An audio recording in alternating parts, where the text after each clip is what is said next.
Good morning, good afternoon, good evening, and good night, ladies and gentlemen, and welcome to the full-length Cup Challenge here, the Dogleg 500 from Phoenix Raceway, live on Maconi Entertainment.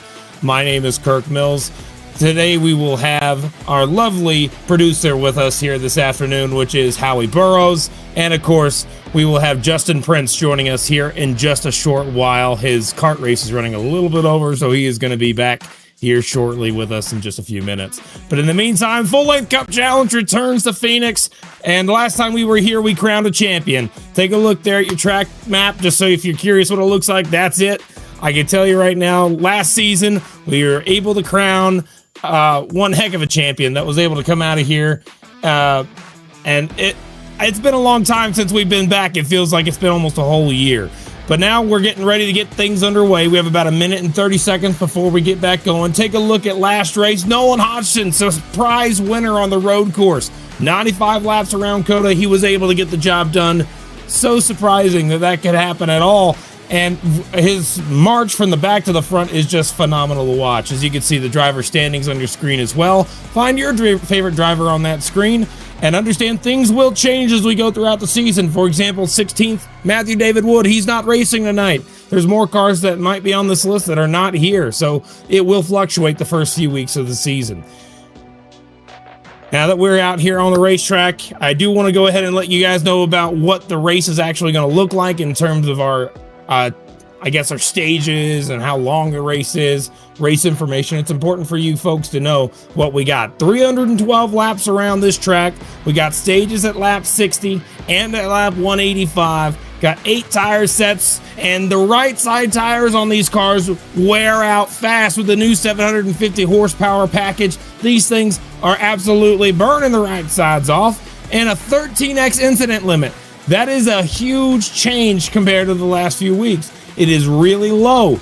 If you get in just more than 2 wrecks, you're practically in a bad position. You got to take care of the car over the course of the run, and it is going to be something that's going to be fun to watch no matter what. So be sure to stick around. Maconi Entertainment's production of the Dogleg 500 for the full-length Cup Challenge starts right now.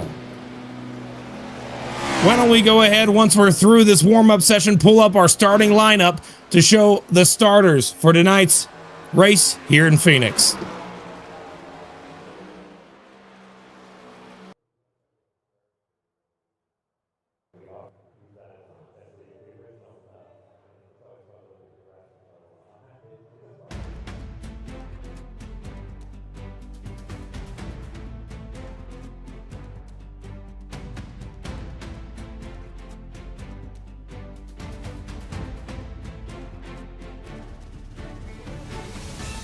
Alrighty, folks, here we go for the starting lineup for tonight's race here in Phoenix. Starting on the pole, Sean Conklin got the job done, fastest in qualifying. Andrew Dyson to their outside. Paul Hill will start third with Lucas Hoytsma starting in fourth. Nolan Hodgson was able to get a top 5 after last week's win, and Patrick Gitter will start 6th.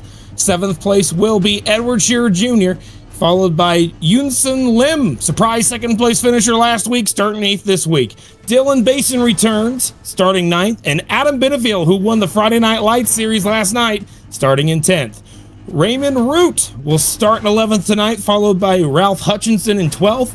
13th tonight will be the driver of the number 4. It's Matt DeCiani, very consistent driver. You got Derek Heitman to the outside, very fun to watch. Neil Pearson from Australia in 15th. 16th will be Dustin Hall, followed by Blake Kluot, and then 18th will be Ryan Von Hinchel. 19th tonight will be Bobby Anderson, followed by Jonathan Delaney in 20th. You see the rest of your starters here across your screen. You got Timothy Harper, Michael Tucker, Tommy Gossett out here, Paul Gallimore, and then of course we keep going to the 25th starter, Evan Mesnard in that 73 car. Of course, Corey Moore, William Owens, Chad Sanner, Sean Anderson, Stephen Williams starting in 30th. Hunter Truel starting in the back of the field. Watch him. Same thing with Johnny Avila, Robert Miller, Tanner Marty, Tyler Hunter. These guys are all pretty quick. I'm excited to see if they can move to the front. Devin Medeiros starting 36 as well. Brandon Hastings starting in the back. Jedi Taylor won in Daytona. And Thomas Kumacheski and Cameron Stone round out your first starters. We're going right now down into the final corner here, and it looks like we're going to have one more lap before we go green. And there's a couple things I want you to keep an eye on, folks, when you're watching tonight. Number one thing I'd say is watch how fast the tires degrade. It is going to constantly get down and down the longer we run. You're going to see that happen throughout the entire beginning of this, and I can tell you right now, we actually just had our producer come into the booth, Howie Burrows. How you doing, Howie? I've always been here waiting for my shot. This is really the first, some people would call it the first normal track on the schedule, although that's an interesting way to sell it being a normal track because, of course, it's that tricky, unique triangle short track with the very, very strange Dogleg. Had a fun race, though, last week around, well, yesterday around, so I do think these Cup cars, with their high horsepower, they're going to deliver something special today. I'll tell you what, this is my favorite part of the day right here, folks. Here we go, down the old front straightaway. And I remember seeing so many races end in tragedy and also triumph in that straightaway right there. But now they come through the final set of corners, reach down, pull them belts tight one more time, through that restart zone. Boogity, boogity, boogity! Let's go racing, boys!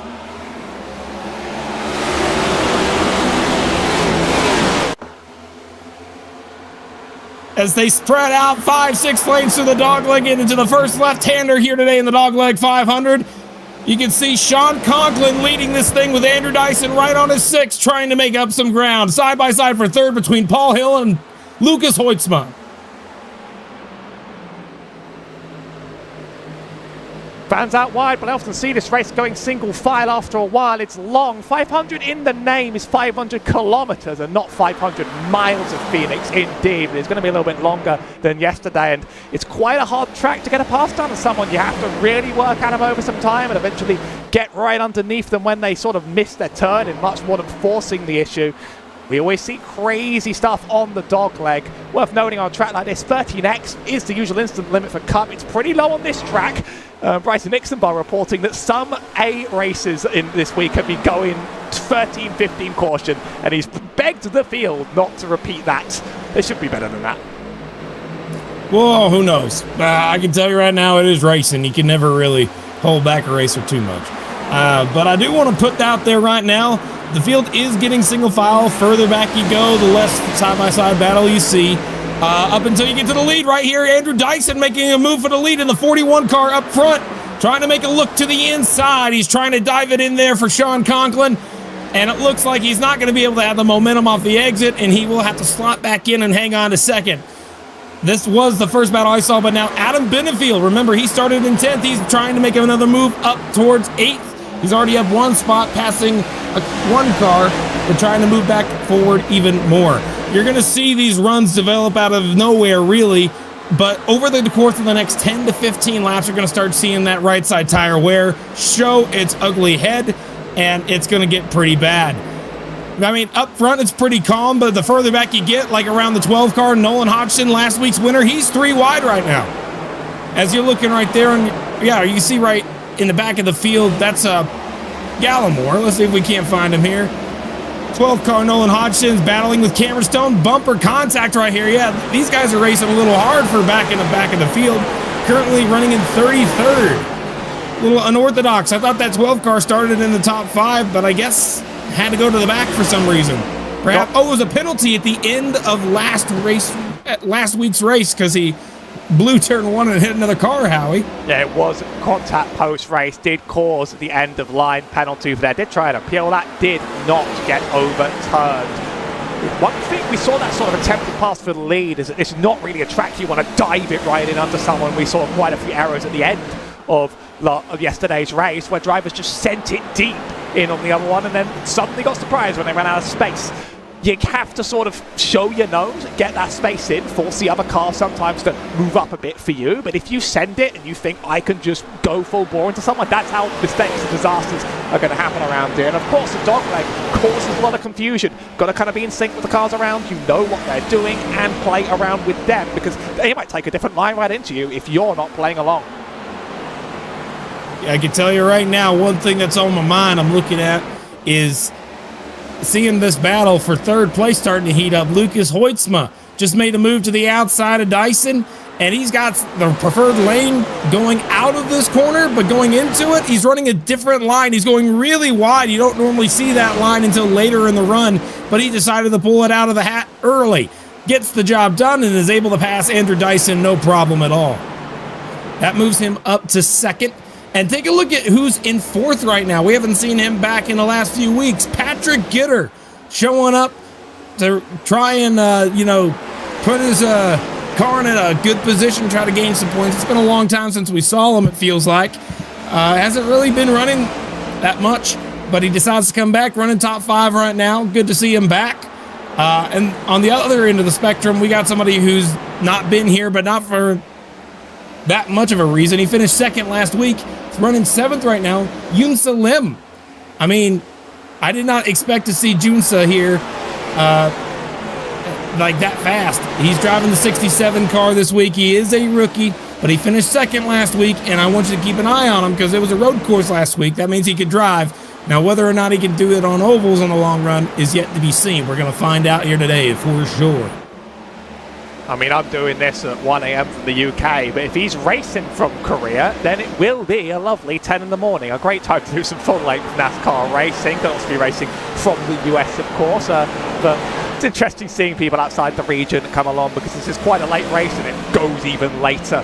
312 laps around. It does fly by just a little. We've already done 12. But it is certainly quite an endurance run around here as this track tires you out. It really wears you down. You almost don't get a time to have a break, and the lines are going to constantly change up and down this track. Phoenix really rewards having a good setup car though, more so than many other tracks on the schedule. So going to be some of those teams that have dialed it in for this week I think are going to see the best success. Yeah, and up front, you really are seeing that so far. But to be honest with you, there are 3 different teams with 3 different setups at the front of this field right now. You got the 58 John Conklin running with Raiko. Then, of course, you got the 97 of Lucas Hoytsma. I think they build their own, or I'm not sure exactly whose setups he's backed by 100%. Doesn't really show on the car. SimLab, look, that's not it. No, I can't quite tell who's he with. But in the past, he's made his own setups with his team. And then Dyson is running with Team Conti Sim Performance. So you kind of got 3 separate types of people running up front. So that kind of tells you anything can happen as we go back to the back of the field to look at Evan Mesnar trying to battle with Ryan Von Hinchel there on the bottom. Von Hinchel's going in here with a less than preferred lane as Mesnard goes up towards the top, trying to use that wall slingshot. And I've seen a lot of drivers do that to an advantage, and it's going to be an advantage for him as he slots back in line, still having onto the position, but that 34 is not giving up, and neither is the 71 who's peeking in behind. That's Hunter Truel. We saw him yesterday do a great job in the Friday Night Lights series, but now he's all over the back bumper of that Mesnard character and trying to make a move where he can find a hole, but right now he's kind of blocked in all directions. Last night's race was a bit of a race of domination for the fastest driver. It was Adam Benefield then, and he's doing fairly well right now. But Sean Conklin's already showing us a little bit of the same, 6 tenths down the road, just getting his laps done. I think clean air here is just so important because it's so easy to get stuck behind a car that's running a line you don't really want to, and it's just so hard to really work up the pass to get around them. You sort of have to work at them for so long that it's such a benefit to just running fresh, clean air for these first few stages. This race certainly has much more of a rhythm to it than last week's, where obviously anything can happen on the road courses. I think it's a lot more running to eventually maybe get your pass once or twice, and we did see people move through the field a lot yesterday, but those were some of the most talented drivers sent right to the back. If you're sort of in the middle and you're sort of in the middle of the field, it's hard to make big moves. Absolutely. Not bad. The middle of the field, I mean, to be honest with you, you got dirty air, you're fighting everywhere. So it just makes it so it's more turbulent and you can't really get as much speed as the leaders do. But I do want to reiterate, looking at this field, the top 3 have really kind of singled themselves out, pulling ahead of everybody else as we're looking at this battle on screen. That's Tyler Hunter on the inside and Corey Moore up there in the 42 on the outside. New driver Corey Moore, I hadn't seen him last year, decides to come out here and race this season. And so far, just, average year. Haven't really been too much of a standout. He's been up front a few times, but I'm excited to see how well he does throughout the rest of the season. We're starting to get real single filed out throughout most of the field, but I do see a side-by-side battle right now with Ralph Hutchinson for the 8th place spot. Tommy Gossett on the inside, Hutchinson on the top. This is for 8th. And right now, Gossett sends it in there, and he will slide up in front of him. And Gossett looks like they will go ahead and take the 8th place spot away. So the 8 car with a new paint scheme this week, running that Tootsie's paint scheme for Ryko with Dale Jr. Looking number 8 on it. I think that's a pretty cool looking paint scheme. Back here in the back of the field, though, you can see the 46. Who is that? That's 46. Let's make sure we get that right. He's battling right now with. There we go. Is that 36? That's 36. Yes, it just looks a little bit off, you're but right. that's not Absolutely. wrong. They're putting in some very, very strict rules now for getting your number wrong. You can lose a win if your number is wrong. And having had a brief chat with Hixenbar just before this race, the number you saw wrong yesterday was wrong for everybody. So he got his warning. He got his warning for that. I'll tell you what, as a producer, it makes my day seeing a league that enforces having the correct number, because otherwise, you know, it's pandemonium over here. We can't follow anything on the track. Just somebody who's like, get your magnifying glass out, see it real hard. That's odd, yeah. No, it's definitely not something that you want to have as a wrong number for sure. Especially, I think right now though, up front, we're not necessarily going to be seeing much of that being a worry. These guys are all running the normal numbers they were supposed to. 41 for Dyson, 97 for Hoytsma, and Sean Conklin driving that 58 car. But look at Dyson. He's got a run on second place of Hoytsma. He's going to make a move to the bottom, and he's just going to dive it in deep. And will he slide up? That's the question. He sure does. New second place. Andrew Dyson moves him to second here on lap 24. Remember, we're racing a lap 60 to end stage 1. And the tires are going to start wearing out. You're going to start seeing more and more tire wear the longer we go in this stint. And the folks that have really used up their tires will be clearly dropping back further and further. And right now, Hoytsma's under fire from Hill. Look in that mirror, you can see Hill all over the back bumper of that 97. Paul Hill had a decent week last week, had a chance to win. Unfortunately, just had tires get overheated in his post-race interview. He told us that, and he dropped straight out of the top group and had no shot for the top 2 guys. So, again, Hill's fast this season as he was last year and going for a championship, no doubt about it there, Howie. I would have thought, I mean, Andrew Dyson's pretty talented anyway, but I'd imagine that out of all the ovals, this is one that would probably reward him the best out of any others, because it feels very similar to lots of other road courses if you compare it to like intermediates and all that. It's a lot more backing up the car for turns without all too much banking. To me, it just almost feels like the most road-like of some of the ovals on the schedule, and we know that he is the road course ringer every time it comes up and around, so not surprised to see Andrew Dyson up near the top. He does seem to be good on a lot of tracks, but this is certainly one that's going to reward him more than any other.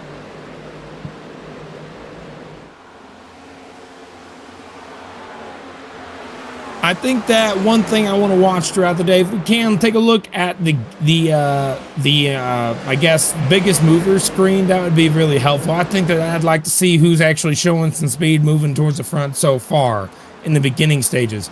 Up 16 spots for Tommy Gossett. Remember, he started outside of the top 20, starting 23rd. He's already up to 7th. And he passed Edward Shearer Jr. just a moment ago, and now he's catching up to the back bumper of Yoon Lim. I think that 8 car's tires, I hope that they're still good on him, but he is moving forward. Same thing with Hunter Truel.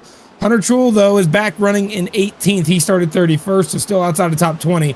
It's a lot harder to pass cars in the top 10 than it is right out on the cusp of the top 20. So I think Gossett right now is going to be the one to watch, as we saw Paul Hill make the pass on Lucas Hoytsma just for the 3rd place spot. Hill, again, moving forward. Hoytsma moving back. I think the long run on the 97 is not necessarily going to be favoring him this week, as just behind him, there's a 3-car battle with Tommy Gossett, Yoon Lim, and Patrick Gitter, all 3 under a blanket, and Hoytsma is falling back to them as we speak.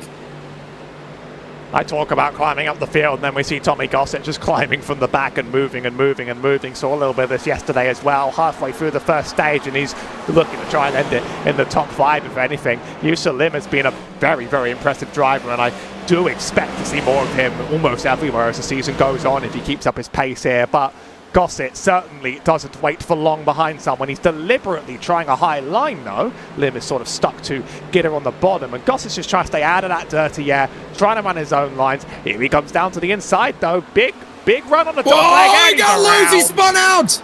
That's the Oh, yellow. I can't believe that. Caution. Oh, look out, look out, look out. Okay, first caution of the day is a self-spin from 5th place. I mean, he just got really unsettled as he went over the bumps there in the Dogleg, Howie.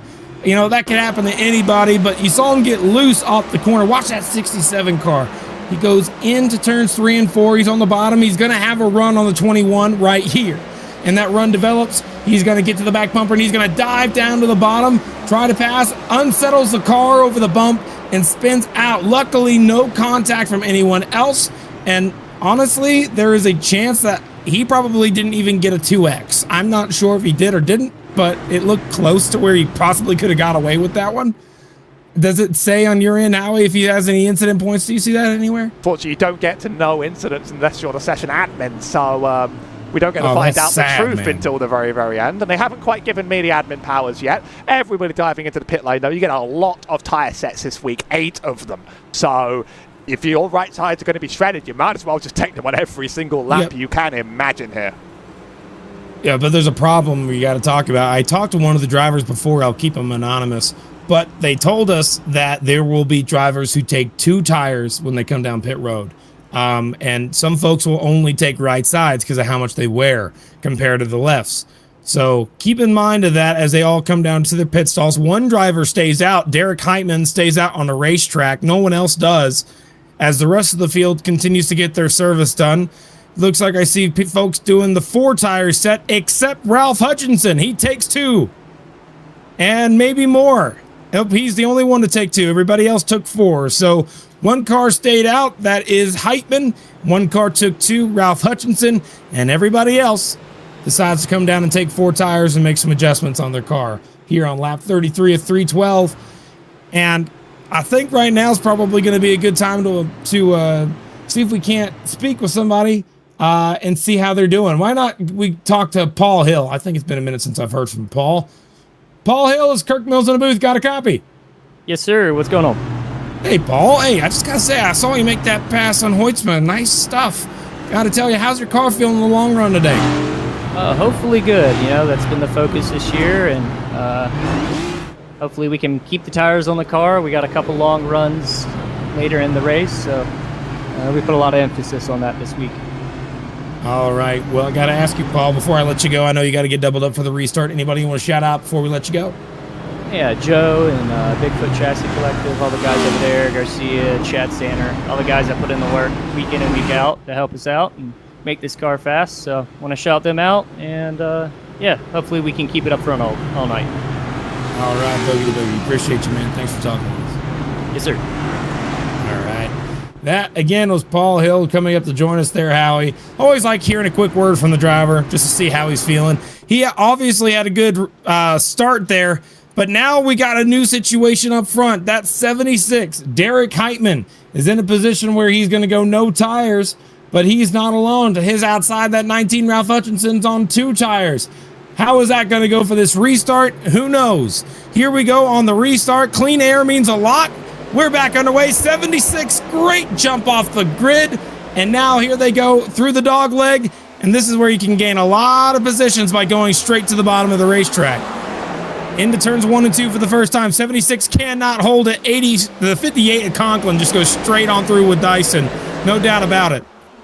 This is sketchy. These cars are not fast off the rip at all. Heitman's already dropping, and Conklin barely made the corner, so I do have the feeling like this. He's going to struggle with this. You can just see how wide the 76 goes. Oh, contact! There goes the 76 Heitman. It's a good save. Saves the race car. Yeah, it is a good save. Checks up the field. Well, there's still 4 wide. It ain't over yet, folks. Oh, yep, there we go. Dustin Hall sideways, spinning. No doubt about it. Contact, none. Staying. Oh, and another wreck. Nolan Hodgson up front, having problems into the outside wall. Last week's winner sitting the wrong way in turns 1 and 2. See him trying to get right in the right direction. Let's see if we can't take a look and see what happened here. So up front, you saw that incident. They were 3 wide. The 8 car, Tommy Gossett in the middle. 76 didn't know it. Then they come back up the racetrack, 4 wide in a place. The 1 car goes straight to the bottom, makes contact with Joseph Tucker, gets loose right in front of the field, and they try to save everything. But unrelated to this, ahead, the 12 car got spun around. Let's see if we can't take a look at what happened to Nolan in the 12 car. Through that dogleg, he was 4 wide at a point. Still 4 wide, 3 wide now. Still 3, now 4. Contact from Ryan Von Hinchel, hard into the outside wall. First heavy damage crash of the day, and it comes at the expense of Nolan Hodgson in the 12 car. Not something he wanted to see, but obviously the 34 there was going for a 4 wide move. The 12 was unaware of it, and that's what ended up happening. It was just a racing incident after trying to avoid an accident just a lap before. Oh, man. It sucks to see for that last week's winner, Nolan Hodgson. Given the quite big lecture being given by Hickson-Ball on the in-race microphone right now, there might have also been problems with timing that start from a few drivers. It's being discussed that drivers need to wait a little bit more for the green flag in order to go. There may have been checkups across that field, but the top 2 are going to be spinning their tyres, obviously, off the start, because their stuff just does not work well at all. So that was always going to be a factor. We reset quite quick. I mean, thankfully, cautions are quick here, but we don't want too many of these resets. We really don't want to slow this down too much early on. And I do feel like the league admin's already starting to sweat just a little bit. They're just really hoping that we clean this one up. They've been sort of minor touches so far, but it's so easy to misjudge a line on this track. No doubt about it. Now, whether or not they're able to stay clean and green, honestly, I don't necessarily think it's something you need to worry about. Of course, the goal here is to be able to have fun. Now, whether or not these drivers are able to do that competitively at a high level, we've seen already. We know these guys can do it. But, you know, sometimes you just get that one race, even in the Cup Series, it just has God knows how many cautions, and you don't even know why. Just a lot of small mistakes from different people on a bad day can really show throughout. But right now, it's only 2 cautions. Don't even think about the cautions. Just focus on who's up front. Right now, Conklin, Dyson. Now, remember, Hutchinson's on 2 tires. He's going to be starting on the inside lane on this restart. And he's got Hoytsman to his outside, Paul Hill directly behind him, and someone new in the top 6, it looks like. The 94 of Edward Shearer Jr. Hadn't talked about him much. He started in 7th. He's moved up to 6th, only 1 spot. But you never know how things can go. Right behind them, you got Timothy Harper, Adam Benefield, Jonathan Delaney, and Patrick Gitter rounding out your top 10 as they go through that restart zone. The inside line, watch the jump through the restart zone right there, and they're going.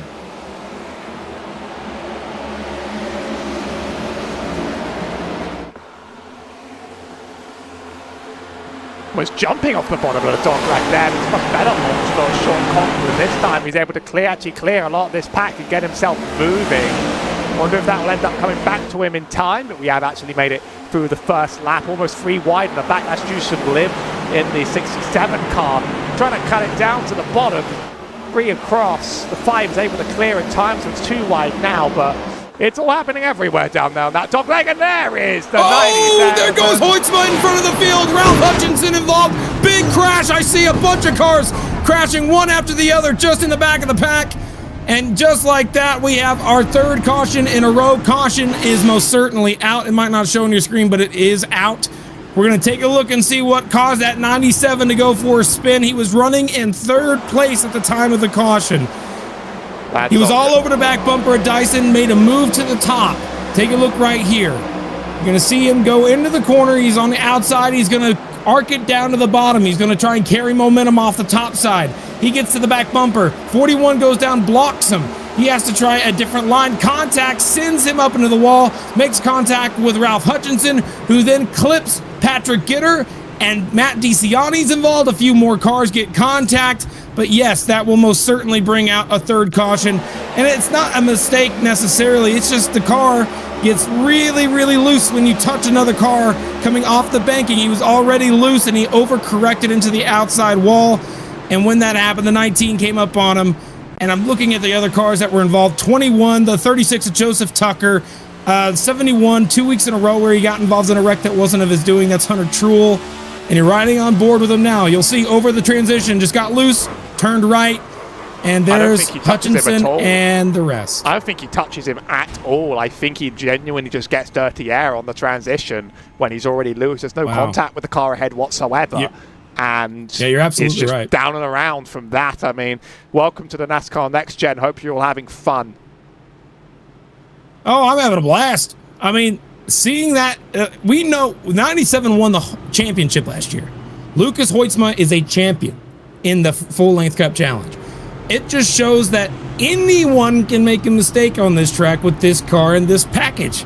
It is a new package for these guys. These guys are running 750 horsepower, a lot more horsepower than what they had in the past. So it's definitely a big change, as it looks like that we have joining us in the booth here shortly. Justin Prince will be joining us. He has just arrived on scene. He's getting his headset on and getting ready, but he'll be joining us here shortly as multiple cars pile into that crash. Evan Mesnard also involved in that as well. I want to make sure I mention his name. He kind of got heavy into the front end of that 97, and it's going to be hard for the 97 to come back from that one. Our fourth caution for incident tonight there, Howie, isn't that right? Making the fourth and 44 laps average of 1 in every 10. I mean, that's not the start we've really wanted to see around here, but we are piecing it together bit by bit by bit. Sean Conklin probably enjoying the field slowing down over and over again for him, though, quite frankly. The worn tires just going to help him hold up there. Although you do have to get restarts done on this track, and they can be awkward with that restart zone, that unique last turn. Pace car in, let's do it again. Let's keep them all together in one piece. I hope so. We're going to find out there, Howie. We're going to get things back underway here shortly. And I got to say, we got this restart here on lap 44. We had the first 30 laps of this race were clean and green. But then, of course, a couple cautions come out, and the cautions breed cautions. So keep an eye on the restart. Anything can happen. We are going through that restart zone now, and we are back underway here from Phoenix.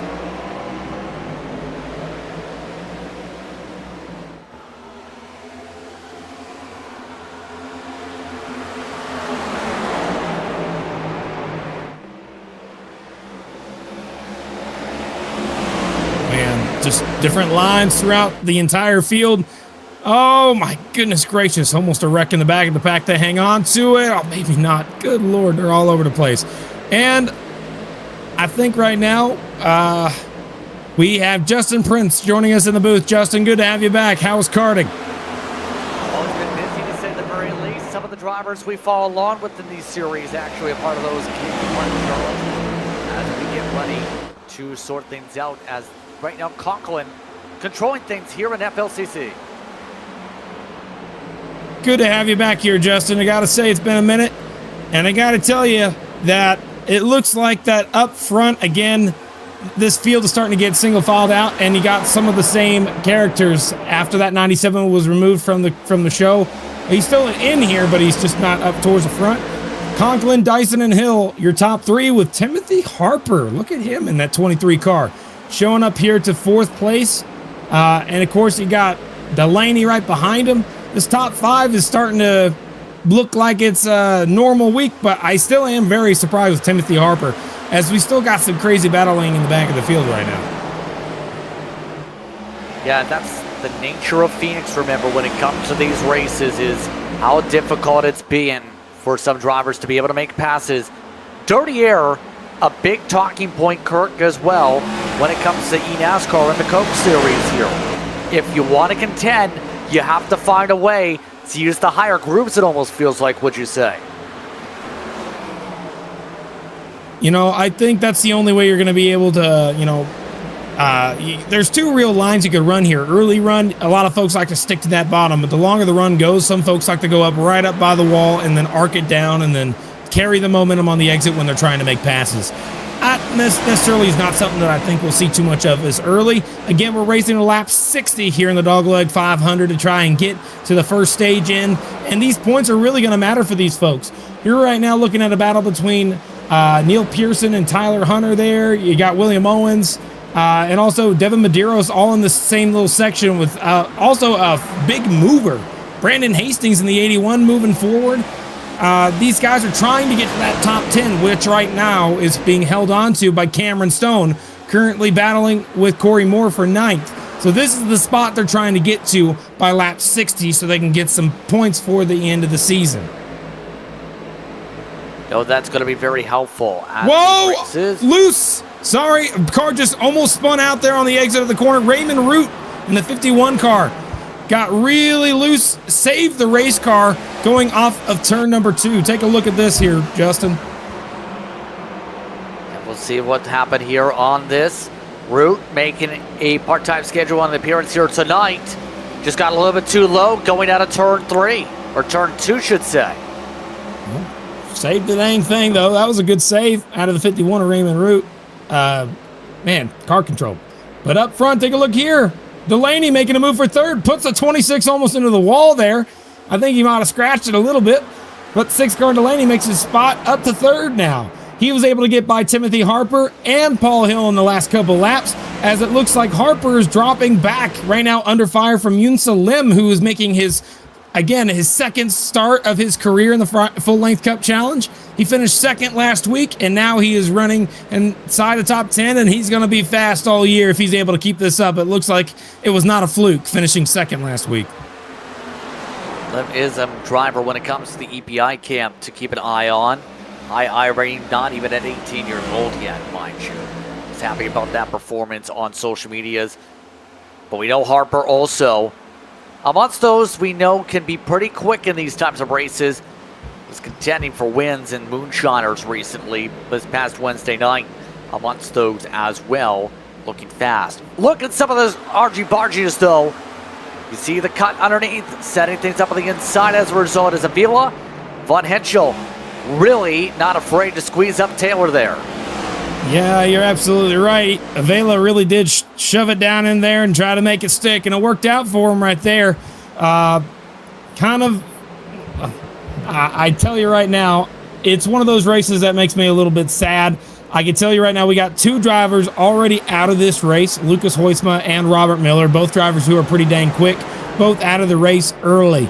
Outside of that, everybody's still on the lead lap, 38 cars out of the 40 starters, and we had 21 cars attempt to qualify for this race, and out of 21s that attempted but did not make it. So it was a lot of cars that wanted to be in this race, but they were unable to make it. So it is very, very difficult to make it here in the full-length Cup Challenge to even get to the track, let alone finish in a good position. Cameron Stone, by the way, doing good on his attempts to charge up ahead. We're into the final stages of stage 1. Couple laps to go in said group. Remember, Cameron Stone, 40th starting spot, barely making it in on the starting position, to say the very least, Kirk. This has been a march to get here. Yeah, that 57, though, you got to remember, he took a provisional. He's a Tier 1 driver, so he automatically gets admittance into these races, and he can use provisionals when he's not going to be able to qualify. And because of that, he was able to get into the race without having to make a lap. Drivers that are Tier 1s are going to be just like that, as we see a battle on track just ending right there. Yunsa Lim able to make it by Timothy Harper for 5th, but Harper's all over the back bumper. This ain't over. Still side-by-side battle going into turns 1 and 2 again. Harper on the bottom and Lim on the top. Able to cut ahead as we come up to 1 to go in the stage this time through. All of this as well. Some of the drivers like Hill look to maybe get around Delaney, to extra point that way. But so far, we have trouble. A spin. It's going to be the 21 of Gitter. Caution flag is out. This should end the stage. 21 of Patrick Gitter spinning off the final corner. That will be the stage, absolutely right. And we'll take a look at the finishing results of that stage here just shortly. But take a look here. He kind of got pinched into a box, and he got kind of run over from behind. So we're going to take a look at that again to make sure that's right. I don't want to say 100% for sure that's what happened. Let's see from high above. He's following in behind Devin Medeiros right there. He's got Avila to the inside. The 1 car, Dustin Hall. And, the 63 just overdrove the corner, went up into the outside of the 20, and the 8 car did not see that checkup in time, created contact with the 21 after his checkup and spun him out.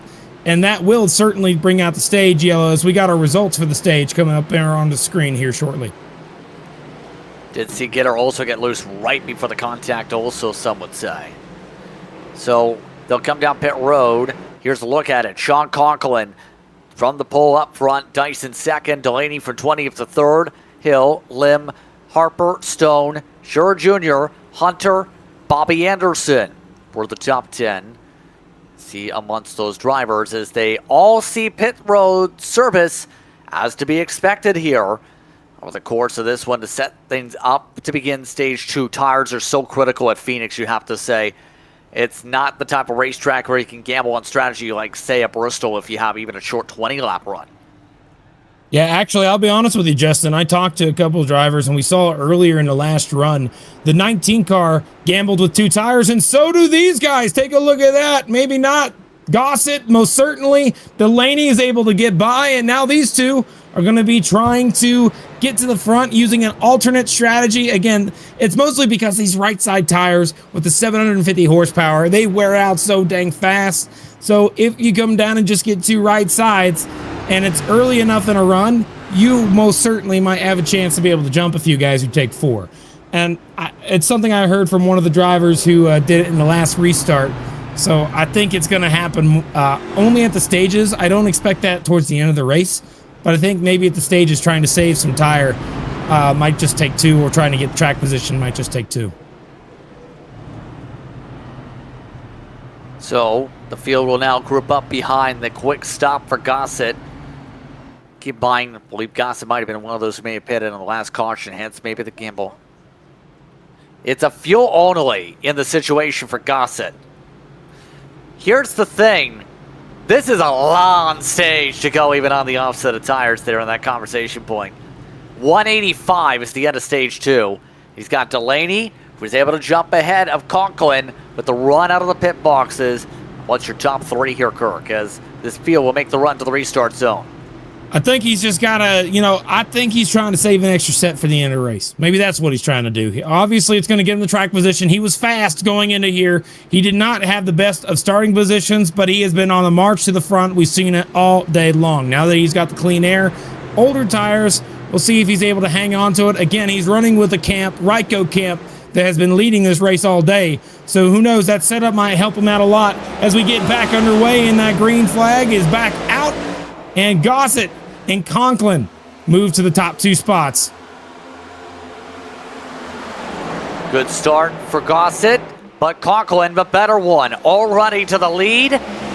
Well, those tires lasted very long for the race lead for the 8. It's back to 3rd for Tommy. And all of this is allowing Harper to look to the inside. No, Dyson to the outside instead, because Gossett now pinched the bottom. This is going to check up the 23. As where it gets dangerous when you got a car on old tires going back through the field. Who knows? I think that eventually the tires will even out, but maybe not for that 8 car if he did not really know that this was going to happen. I guarantee you that. Or at least maybe he did. Maybe he just wanted to save an extra set, go to the back, and let everybody go. Who knows what his plan may be? But we'll know at the end of the race if his plan comes to fruition here. Now, one of the things you may notice here for the running order here tonight, not sure if you touched upon this yet here, but of course no Vroom a part of this order tonight. Third of the points, Lucas Hoitzma out of the race already, 19 laps down. Early on, at the very least, some of your top championship contenders are going to take a tumble in the standings, while drivers like Cotillier look to make a major shot up the standings here with how well things are looking so far for, say, the 14 or the 57, like we've seen in Stone. Yeah, you're absolutely right. We talked about it a little bit before, which was that points at this point in the season don't matter as much as you think they might, mostly because there's going to be a lot of drivers that will miss a lot of races this season. Whether that be by qualifying or they have a vacation in real life. Obviously, this is a sim, so these guys are out here trying to compete for a championship when they can, but sometimes, family comes first, whatever the situation may be.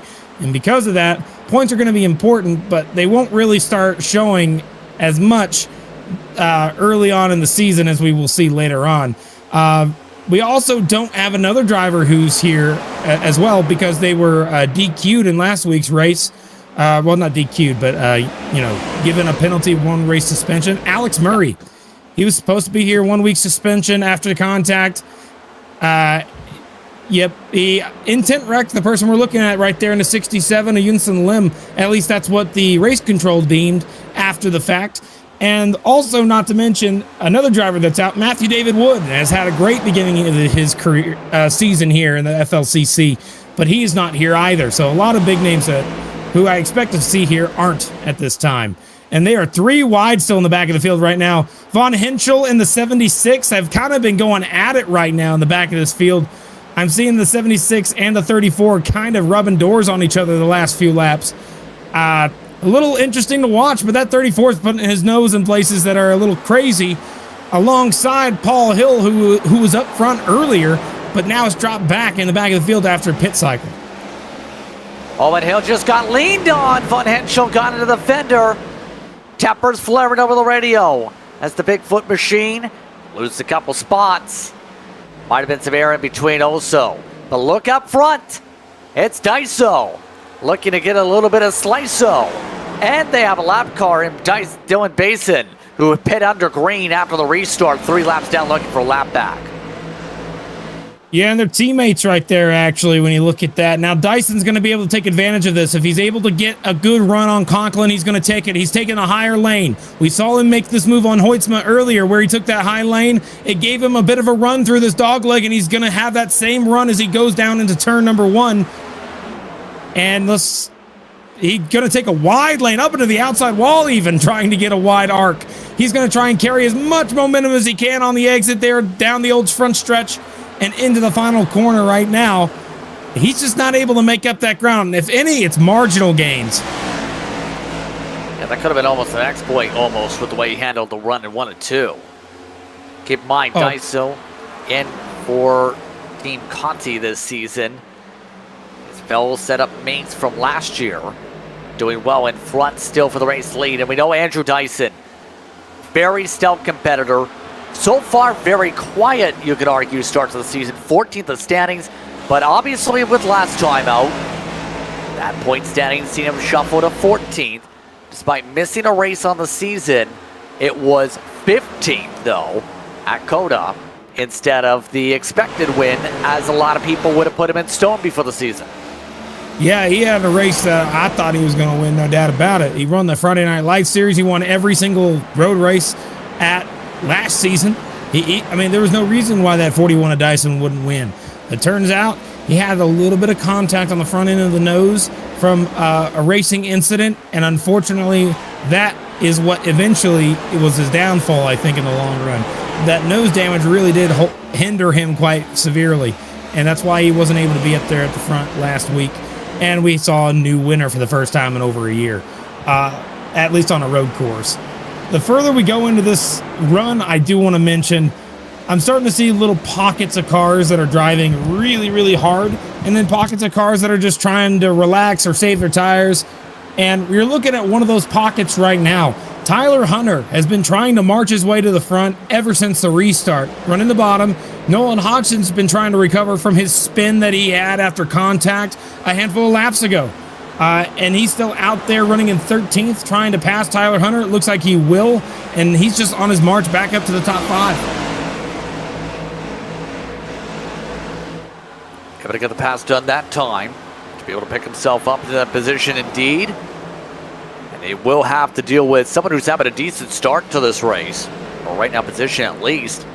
William Owens battling right now for 11th in front of him. And we know Owens last year had to fight hard for positions in the first place. This race, though, looking pretty steady to start things off here amongst those in the top 15 cluster. Yeah, last year I kind of wrote him off as kind of a back marker, really, to be honest with you. But this season he's got some good backing with precision. He's got some folks that are trying to help develop him, get him a little bit better out there on the racetrack, and it's working out for him right now. Sitting right now battling for the top 10 spots. No longer a back marker for that 30 car. And I think it's a great improvement from over last year for sure. Out of Benefield having to claw his way ahead for another spot, mind you, also for good measure. No Benefield from the Team Conti camp.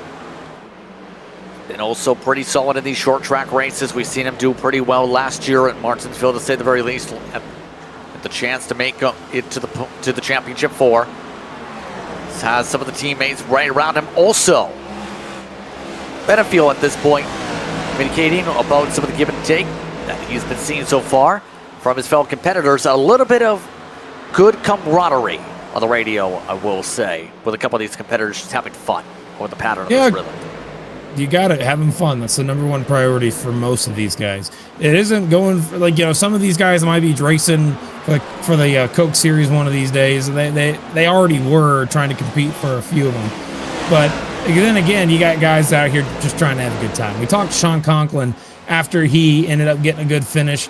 I believe it may have been Atlanta or it may have been Daytona, one of the two. And he told me the number one goal he had was just to go out there and have fun. And he's right now leading this race, and I don't know how much more fun he could have by leading a race. So, I mean, doing a great job for him. But again, that 23 car is kind of surprising me this season so far. I did not expect to see Timothy Harper up towards the front. He wasn't really around last season. He's a rookie this year. I didn't know him. I didn't really see him before. But this year, he's deciding he's trying to go for it. He's sitting in the top 3 right now with a fast car. And, you know, I think he's actually trying to make up some ground on Dyson. If he's able to get there, I mean, phenomenal work.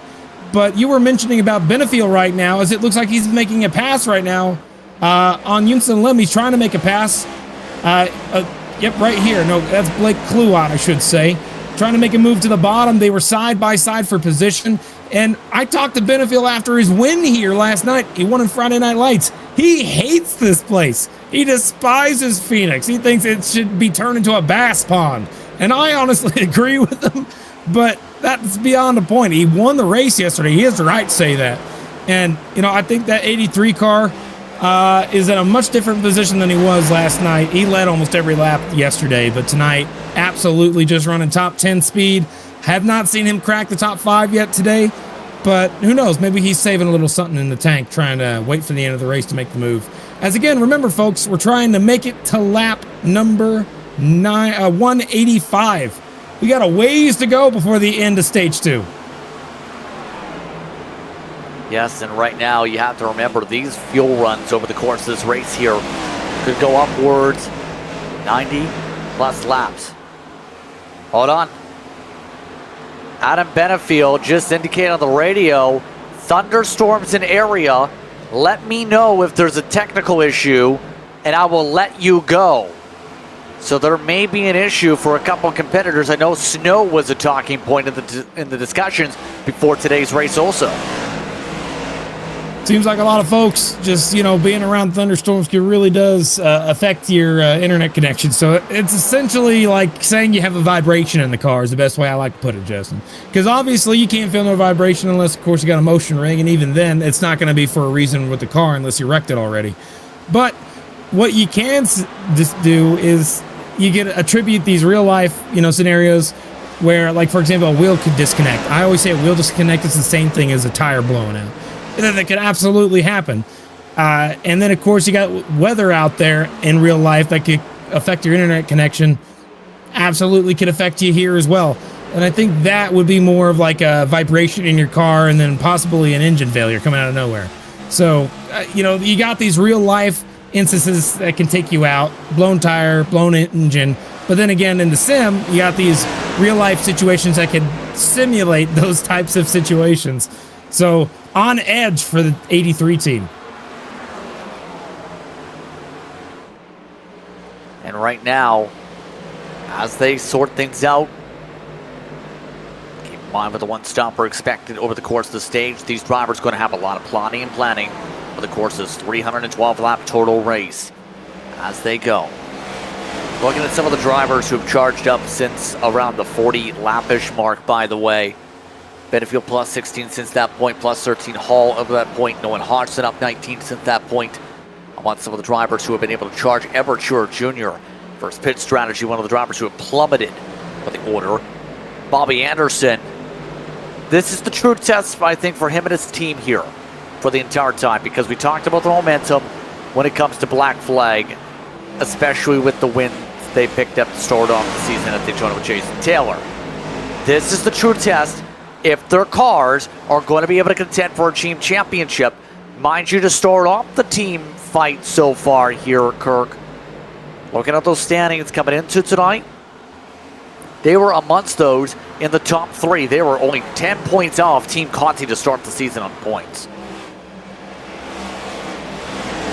That's not that much when you think about team points, because that stuff can change just by large swings when you have multiple cars in your team have mistakes. So keep that in mind. It's going to be one of those things we're going to watch throughout the season. That's where they really want to try and win at a team level. But of course, drivers want to win that drivers' championship, and the fans most of the time only really care about that drivers' championship anyway. So I think that's going to be the thing you want to watch here in just a little bit. And now that we're starting to get a little bit longer into this run here in a little bit, I think I will go through the top 10 to tell them how their performance has been here in the past and let you know what their odds are going forward. But we got a battle on screen right now. Take a look at Delaney and Harper. Yeah, you see Delaney and Harper bumper to bumper. Harper, the one trend in his previous starts so far, incident points. It was about 16 plus in both the starts so far for Harper coming into tonight in this series. So far, but did not being a super speedway, a little bit cleaner, to say the very least, for the rookie. And it looks like the 6 has a little bit better rotation to set up this pass on the inside. Harper trying to force him off the gas, though. Looks like he'll keep the fight going for at least another set of corners. And Cameron Stone's waiting in the wings just behind this battle. Again, he's waiting there. He looks like he's lurking, waiting for the right time to strike. But Delaney slides it into turns 1 and 2. He's going to move the 23 slightly up out of the groove, and that's going to clear him. And now you got Delaney moving up to the top 3 in the spot where we kind of expect to see him do that. So now Harper falling back over the long run, that might be something we might want to keep in mind the longer it goes. Harper got loose there even. Now here's Cameron Stone making a pass on him. I think that car is starting to lose the handle. Yep, right there. That's starting to see him fade. Long run is coming into play. Now, right now Harper's pace, 27.7s. That's 0.2 off the mark of the lead group. He's also on the past 5 laps, 0.2 off the leader in Conklin. So Harper's tires are fading fast. Absolutely, dropping back like a rock right now. Hate to see it for the 23. Hopefully he's able to make some adjustments to his car as we get back going. But Benefield now clears him. That is, again, for the 5th place spot. He is now outside the top 5. But what I'd like to do, if it's okay with you folks, I already I kind of got some stats pulled up ready. And I'd like to go through your top 10 right now runners as we go. Starting right now, running in 10th, Neil Pearson. Driver of the 62 car. We'll start from the back, move our way towards the front. All right, this guy, he's run 1 race here at Phoenix in the past. He finished 11th last time he was here, whether that be in the Friday Night Light Series or on the full-length Cup Challenge. Just checks both over the course of the last 2 seasons. He's only run in 1 of those races. Again, his average running position is 9th. He's running in 10th, right around where you expect him to see, having a good day for him. Right in front of that 62, you got the 1 car, that is Dustin Hall.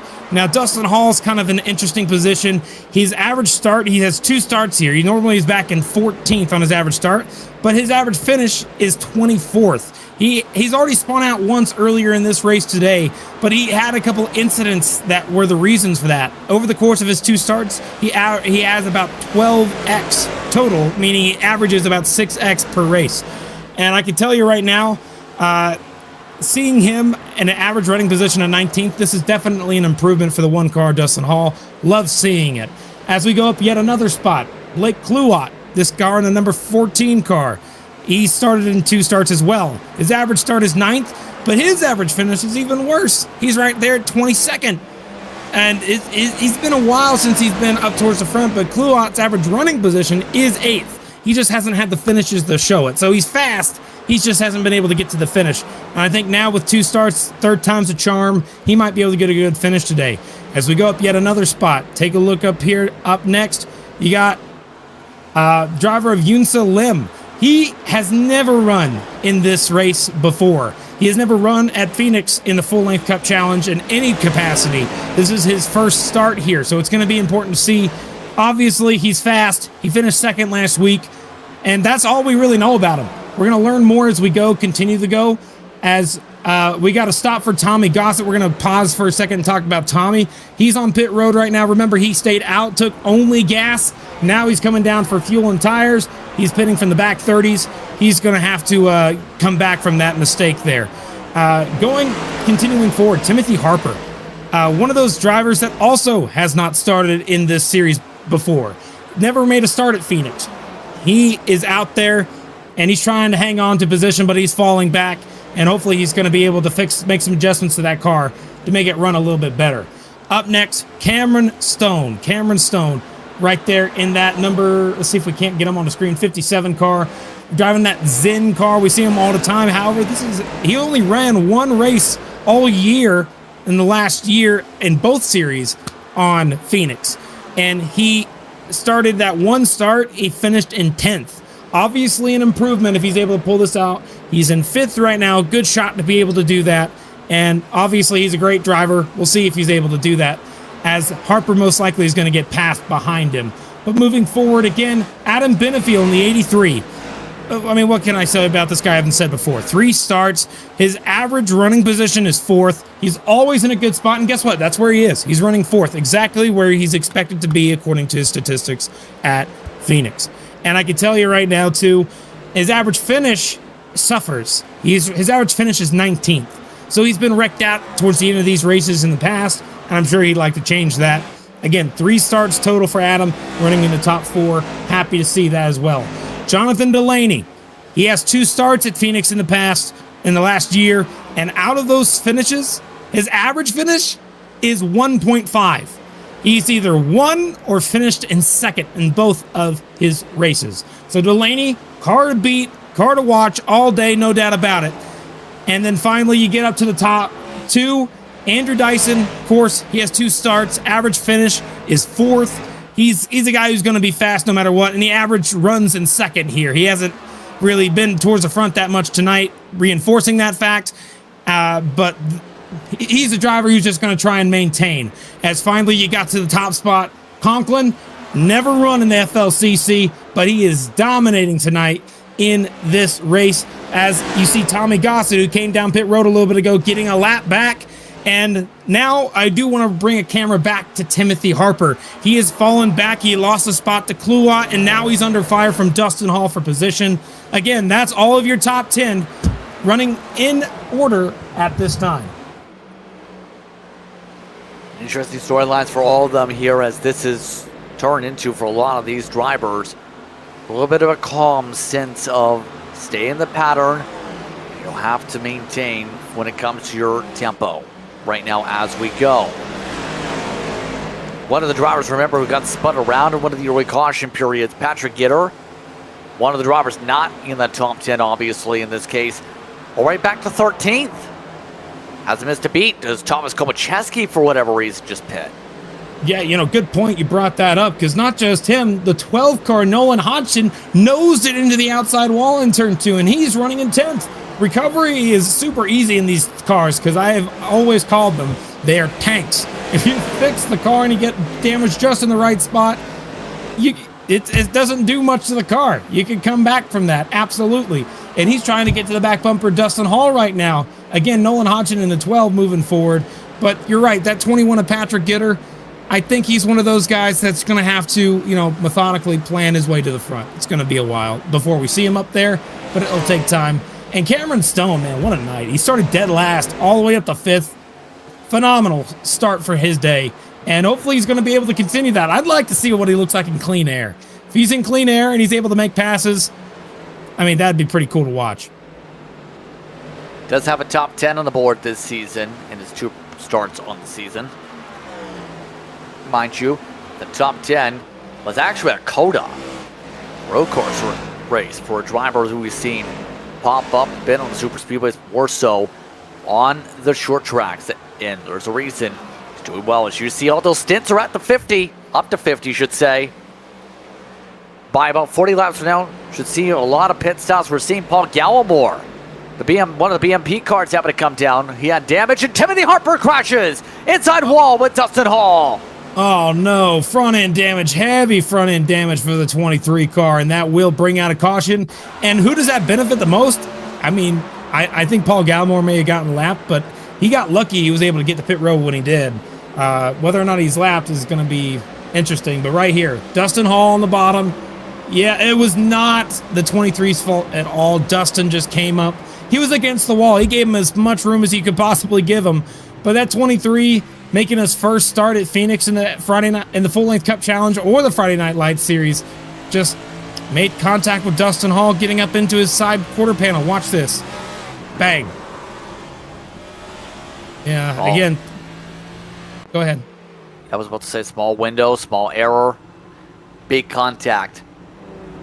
Well, if you took a green flag pit stop, guess what? You are now a lap down, if not 2 laps down. And your bridge just got burned. The 11 car got real lucky, though, because Gallimore, even though he was on pit road, he was going to lose 2 laps. Instead, he only lost the 1. So I think it's actually in his benefit to where he's at right now, that it was not more than that. As everybody comes down, no doubt they're taking 4 tires. It's been way too long since they've been on pit road. They're going to take 4. And Conklin, obviously, is going to win the race off pit road right there in that 58 car. Showing everybody up this week. Absolutely. I'm surprised about, honestly, what the track conditions are here at the moment. Was just checking in on that, by the way. Curiosity. Pretty steady in regards to that. In 9-mile-an-hour winds to the northwest, but it's 78, 76 degrees Fahrenheit at the moment, air temp. I got Conklin on the radio here, Justin. You want to bring him in? I mean, that's, I think, a more important point. You have him, Kirk. Hey, Sean, Kirk in the booth. You got a copy? I got you. Hey, man, you've been leading this race, showing everybody what for. Obviously, you got a little bit of time. Just want to see how's the race going for you. And before we let you go, anybody want to shout out as well? Just tell us how your race is going. Going pretty good. Just trying to keep the tires on it here. We got to go really, really long this stint, so probably going to be a lot of saving and just trying to keep the rubber on it. All right, 10-4, man. All right, wish you the best of luck out there. Just wanted to see how you were doing and it all. Wish you the best. We'll put you back in Ryco, okay? Thank you. Yep, you got it. Just wanted to get a quick word from him before we got back green there, Justin. I mean, he's been the dominant car, has he not, once again? Yeah. And I think the Ken Byron showcase continues over the course of the season. Remember, we talked about this earlier on in the season. Their car's going to have to qualify every single week because you have a lot of those drivers that are tier 2 or tier 3 on the ballots. Conklin was the fastest of those drivers from the tier 2 or 3. Conklin off and away and getting a great jump, able to run away. Battles on for second. Delaney looking for it. Side by side again for position. Delaney's trying to get everything he can get, and I tell you what, Conklin loves seeing what he's seeing in his mirror. But right behind them, Benefield under fire from Lim, trying to go to the inside. And Nolan Hodgson again, he was wrecked into the outside wall. I thought he was done. Now he's trying to compete for a top 5 spot in that 12 car. I mean, remember, this is all going to be for position again. But they got a long run, just like he said. It's going to be a minute before they're going to be able to go back down pit road. And they got to save some tire here.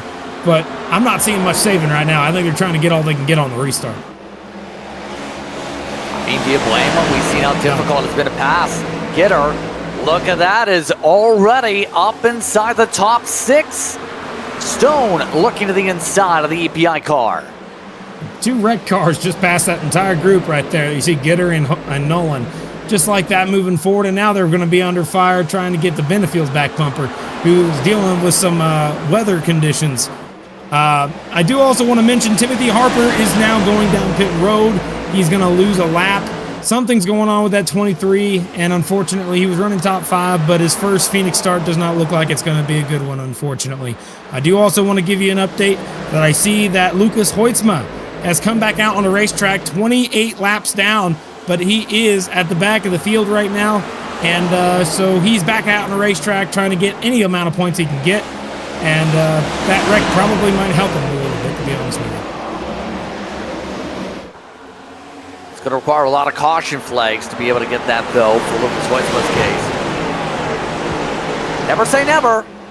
We've He's seen just trying to crazier get the things. championship points. Yeah, you're right. We have seen it. I got to tell you, he's just trying to get those championship points. Anybody who wrecks out, he's going to be able to pass him. That's all he probably has in mind right now. Is we're only really just a little over a third of the way through with this race, and it's been really good. I got to say, of course, there's a couple spots where wrecks happen. Of course, that's normal. It's NASCAR, but I'm enjoying this. This is actually really fun to watch. Pretty steady here today, of course. Real life, this racetrack hosting a doubleheader. They had IndyCar earlier on today. Long story short, I'm not going to say the spoilers, but from what I heard, they put together a good product. A lot of the NASCAR drivers, part of some of the coverage actually, is through the Fox side, the Cup Series.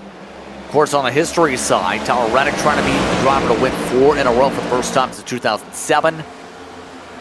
In our words, there's a chance for Toyotas to be able to thrive here, is what I'm saying to the Cup cars tomorrow and here on this Saturday night. I didn't know that they had somebody won 4 in a row. I mean, a first time Coming up 4 to in a 4 row in a in the. row. Well, you're talking about 4 in a row throughout any point in the season. I mean 3 in a row to start the season for the first time for Tyler Reddick, but they're coming up to 4 in a row if Reddick does get the edge tomorrow. Which is wild. I mean, like, we haven't seen that in a long time. But at the beginning of the season, we'd never seen it. 3 in a row, we never seen. So this is very unique, and it's going to be fun to watch in the Cup Series. But these guys right now, Blake Kluwat there on the bottom in that 14 car, kind of surprising me this season. I love the old Tony Stewart look. I'm a big fan of that 14 style.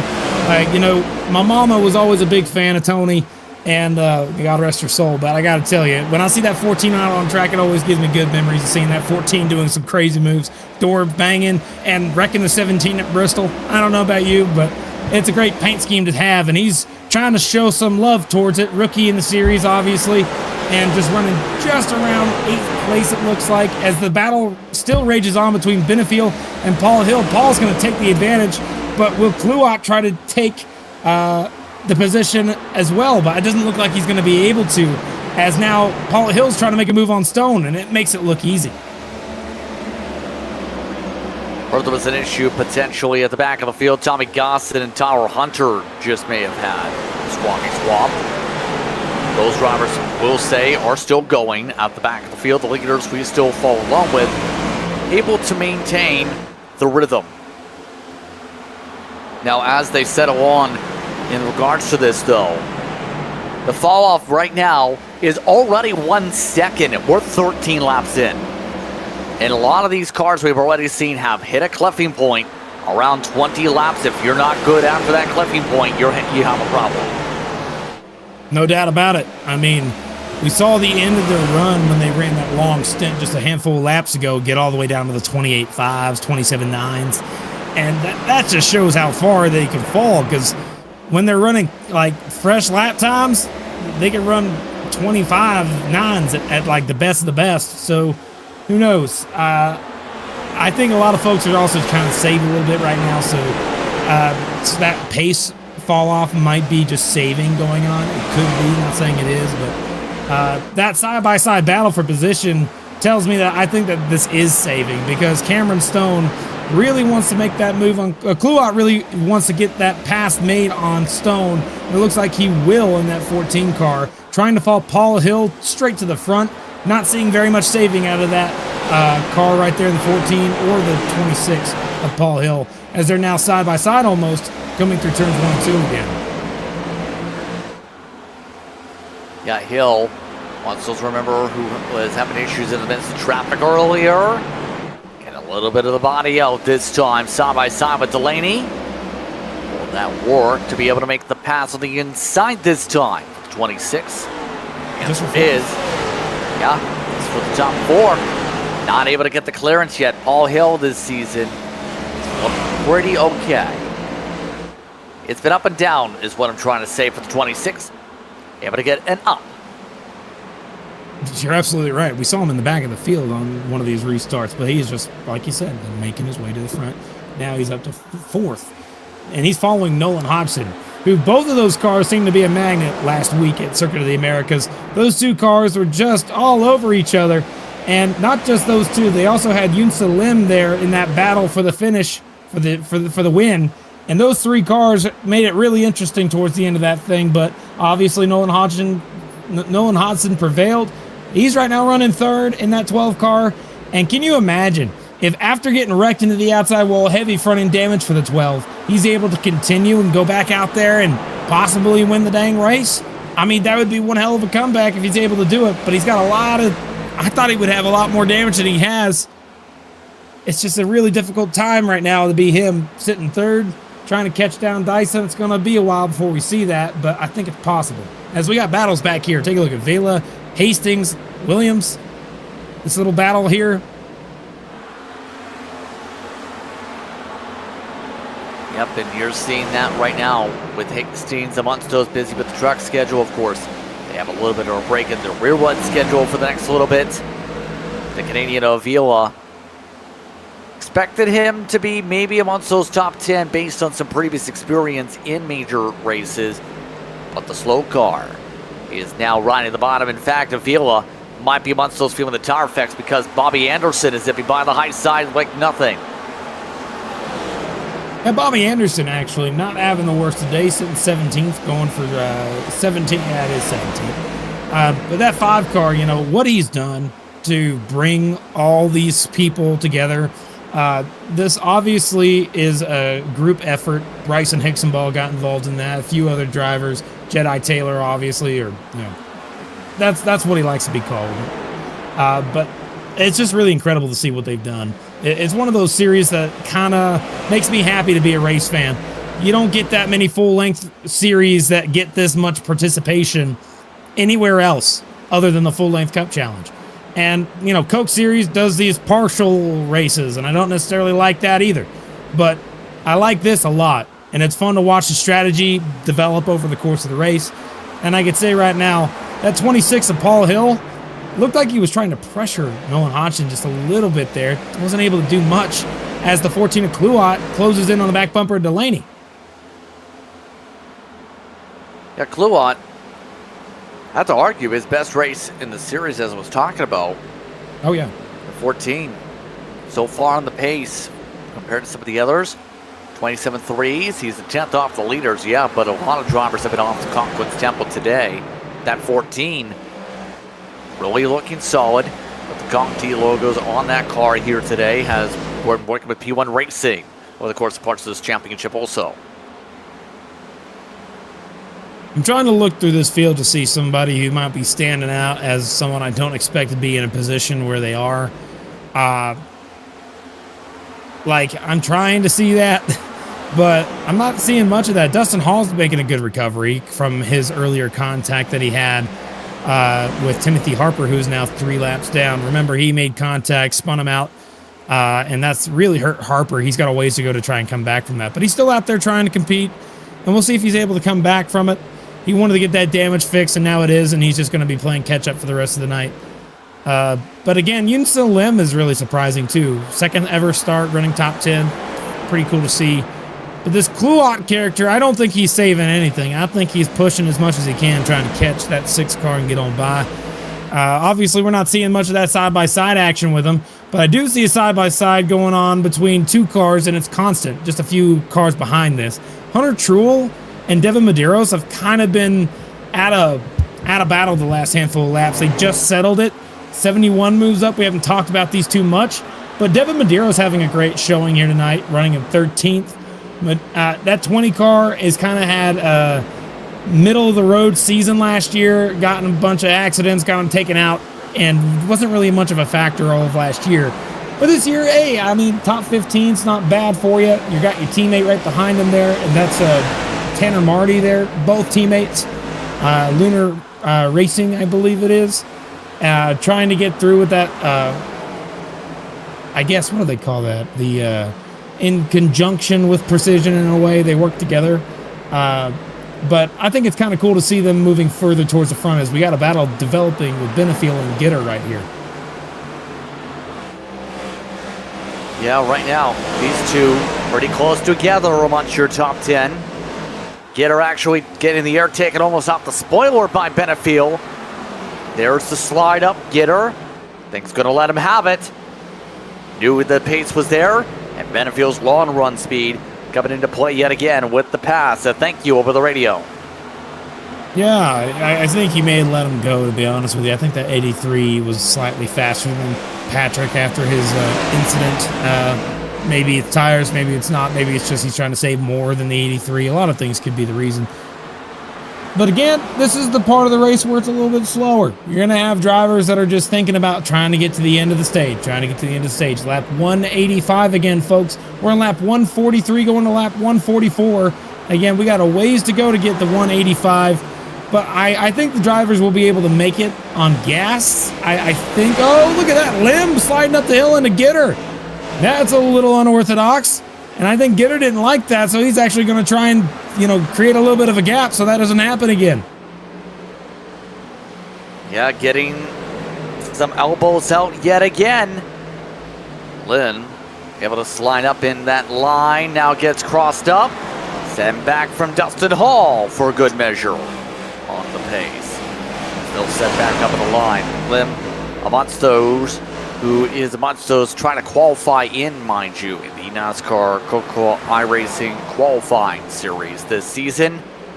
It's had some roller coasters of times. From what we've seen, was amongst those in the top 10 over in Las Vegas in that series of the trucks. Of course, that series has the difficulty, though, Kirk, of you have to race not just trucks, but you also have to race in, when it comes to Junsa, you have to be able to race in the now O'Reilly cars and, of course, in the Cup car.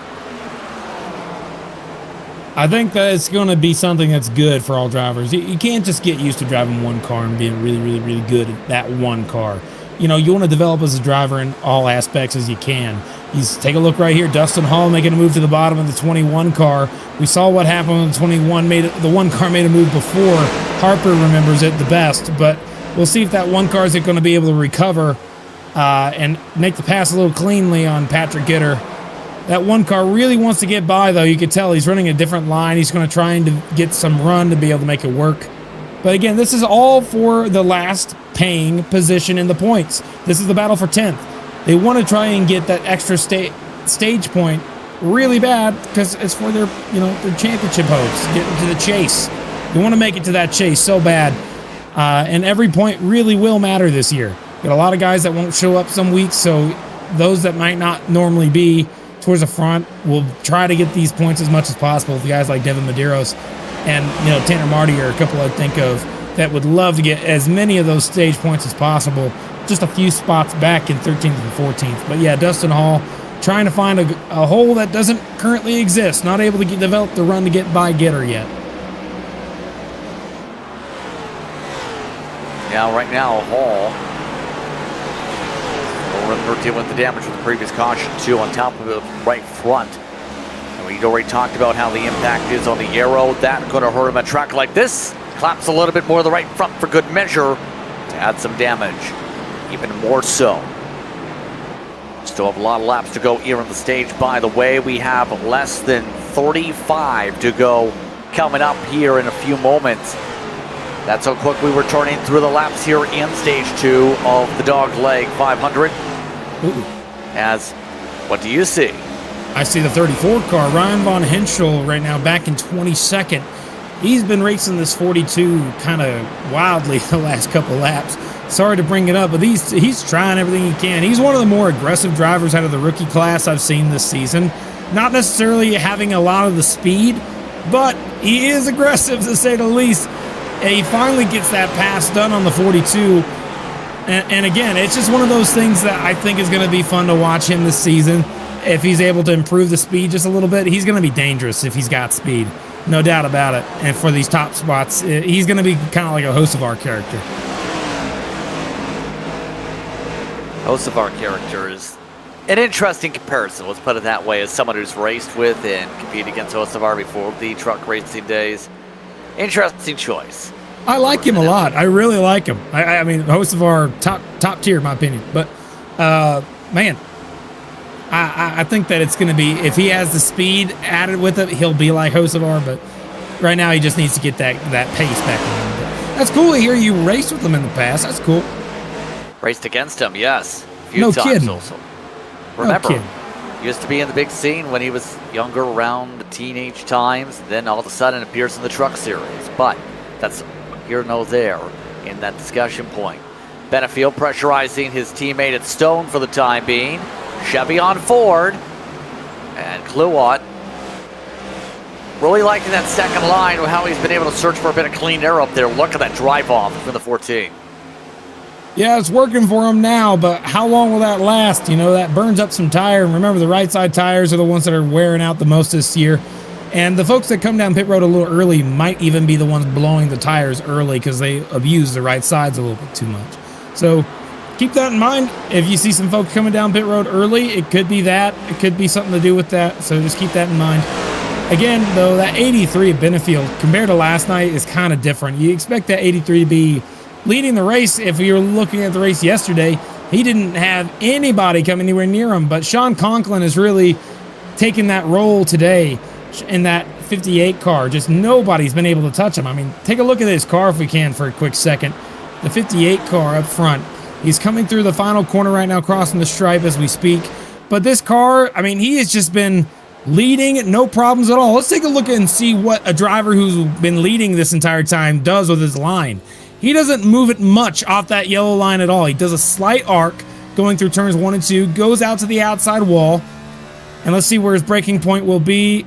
Looks like just a little bit before the 2, goes down to the yellow line, and he doesn't move at all. Does not like moving the car at all. He's just taking care of it, and he doesn't even cut the dog leg that much. He only goes down 1 lane, goes down into the corner again. He does not do anything other than go straight to that yellow line. And that's what's saving him the most tire. Less throttle on exit, of course. He's being steadier with the throttle than others. And he's also trying to, you know, hold that bottom lane really well. But Andrew Dyson behind him just gained a few... Yeah, Andrew Dyson just gained a few tenths of a second on him in the last few moments.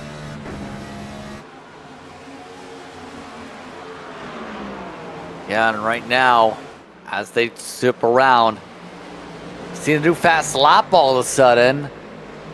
That's out of left field. Lucas Weitzman is that fastest car still in this field for that respective point potentially. It's Gallimore still down pit road for significant damage repair. Daiso, you mentioned on that charge though. Yeah. 2/10 quicker the previous lap, 1/10 quicker this lap. At this point, how does he get it done? Because right now, Conklin fading at a 45 lap mark. You know, I'm looking at it and I just start to hear that Jaws music, man. He's coming in, he's getting there. Can we pull up that graphic that we normally have there, Howie, where like the gap between first and second? I like to keep that up just for a little bit so we can see how that gap is actually looking. It's one of my favorite things that Howie has on his things here. Take a look right here. And you can see that gap has been closing. Like you said, a tenth here, a tenth there, a quarter of a tenth there. And he's just been gaining. But the problem is when you catch the back bumper of these cars, that dirty air gets so bad. It's so hard to break the bubble. So that 41's trying to get there, but that bubble just isn't quite, you know, getting there. Let's see how it goes this time by. Crossing the stripe. Yeah, definitely a little faster for Dyson. Still closing that gap. 41's now moving up the racetrack higher than what Conklin was running. And he's trying to chase him down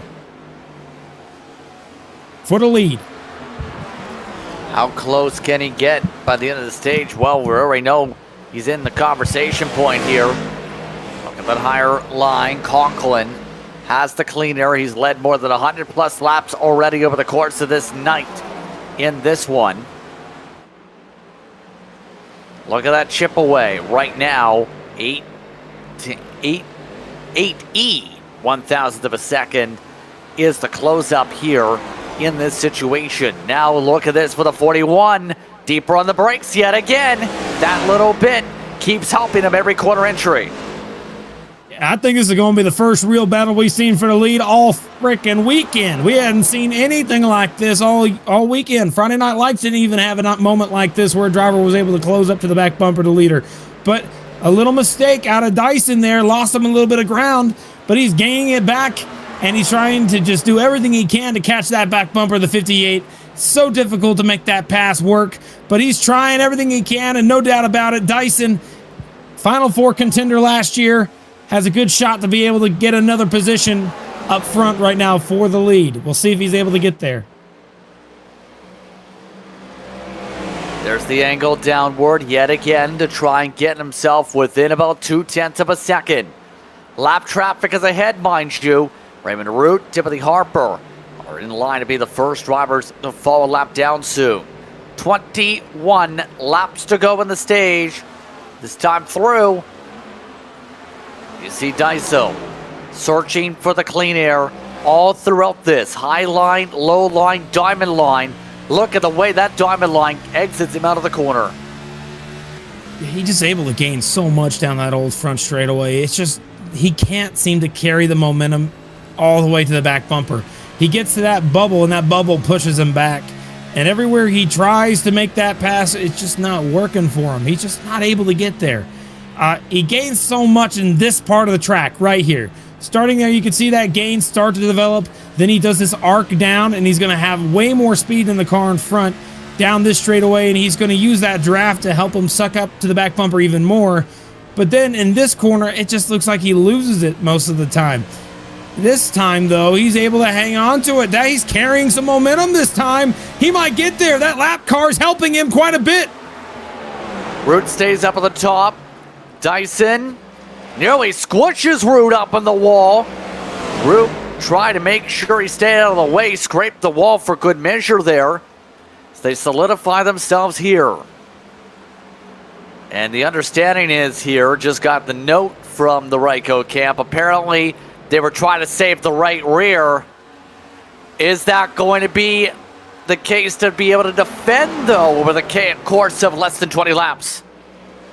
If he's trying to save tire, I mean, I don't, maybe this is all strategy. Maybe he was letting him get this close.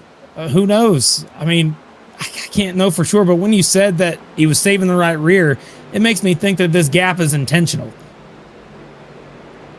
I know I've heard of that happening before in terms of drivers turning down the pace and then all of a sudden turning it up when they see the car behind. It's like, okay, time to go. But it's also absolutely a strategy play to be able to make sure you make this stint. The speed's picked up back a few tenths of a second now from Conklin, mind you.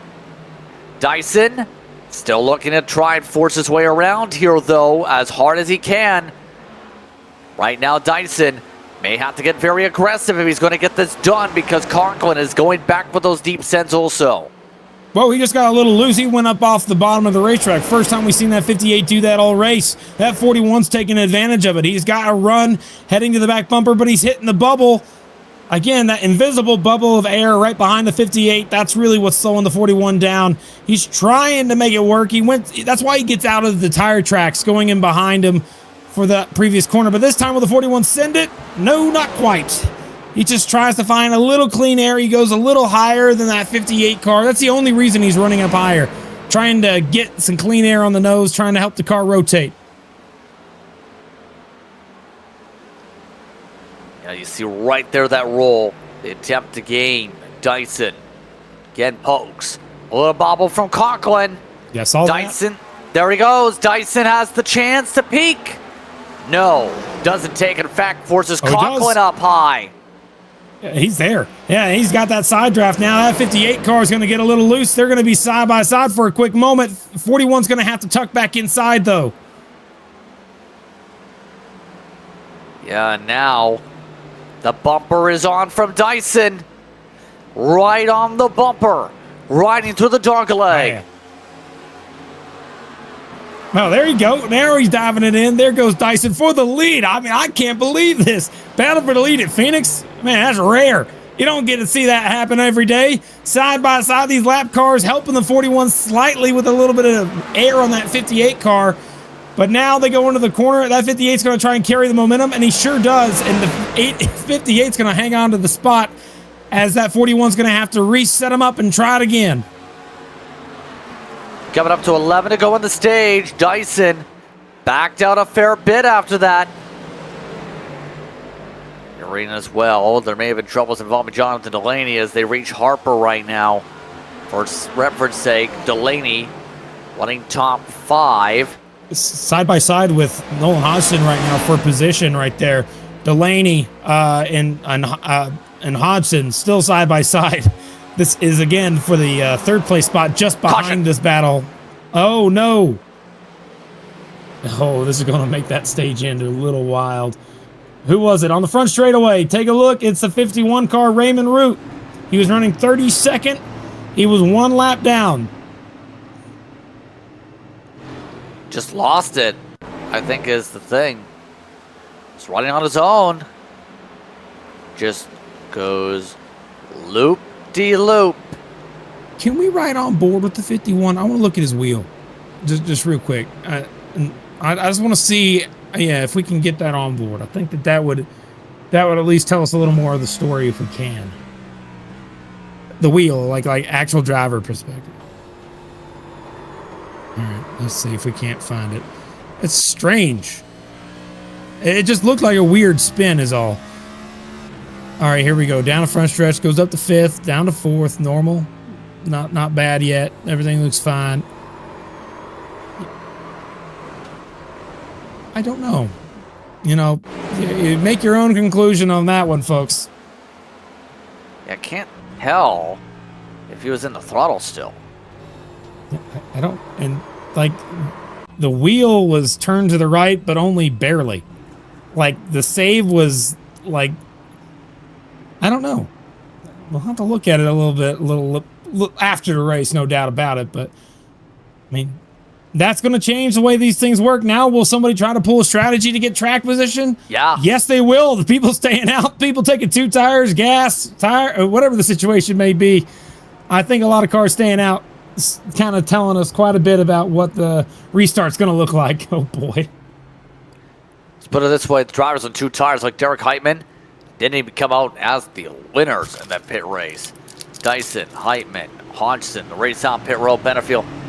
But I don't know about how this is going to go if you're the 6, 8, and the 60. 60-plus lap old tires, I think they are toast. Correct me if I'm wrong here. French toast. Burn. Why don't we just ask one of them what the deal is? Here, let me get Delaney up here. Hang on. Jonathan Delaney, Kirk Mills in the booth, got a copy. Yeah, what's up, guys? Hey man, we saw you stay out. 63 lap old tires. Gotta ask you, what do you feel about this restart coming up? Just curious. It's gonna be interesting. I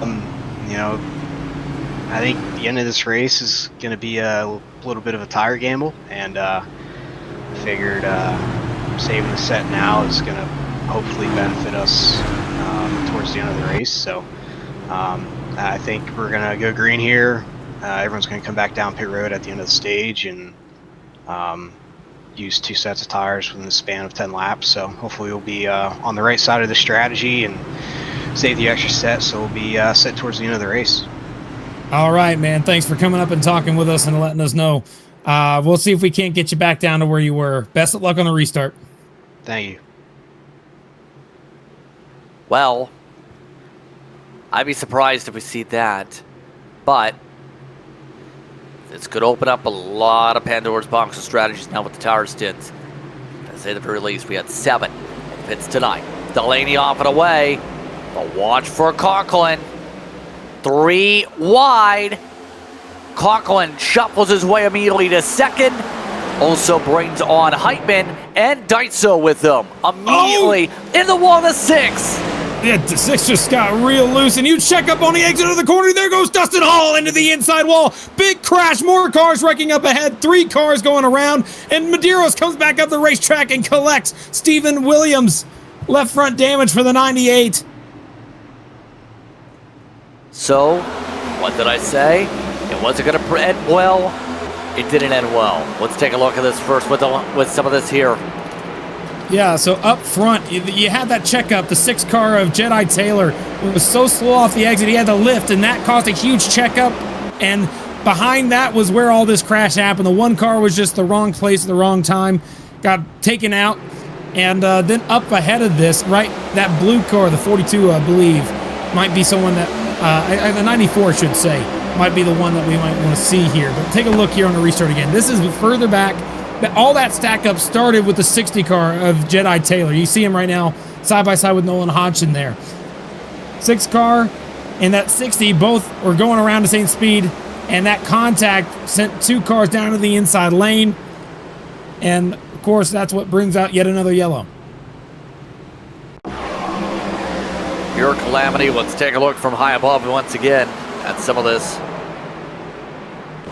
See some of the drivers like Stephen Williams just trying to run the high side and all this. Then you have some people like Avila just trying to skirt down the bottom, and then bam, bam, crash, crash everywhere.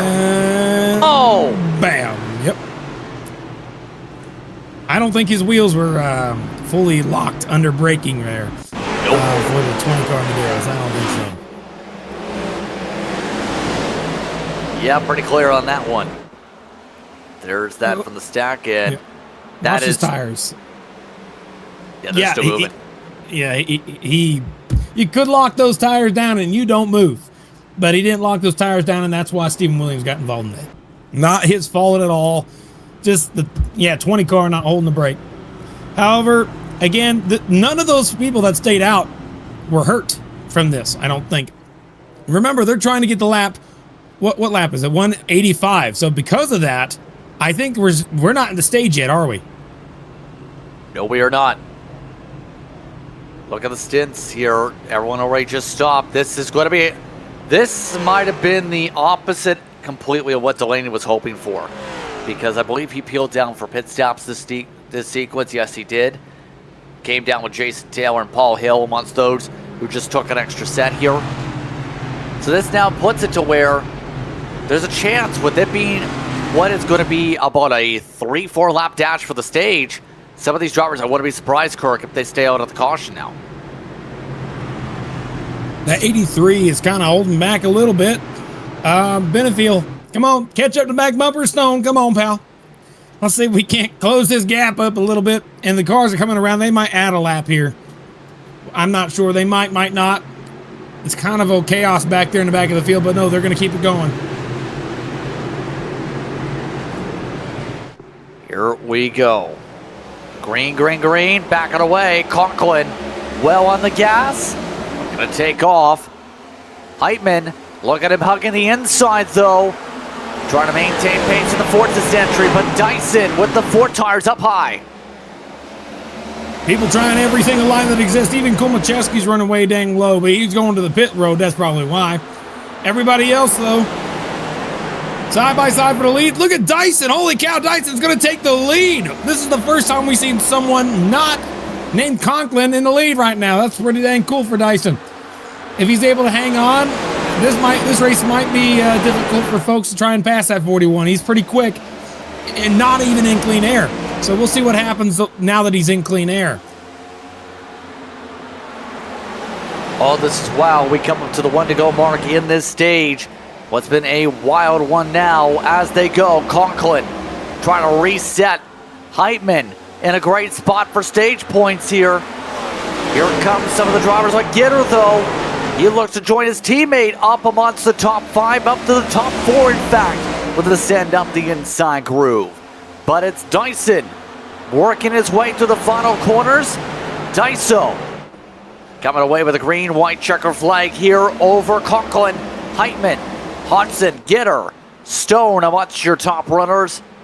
Also in this group, out of Benefield, Luan, Truel, and Lim is in the top 10.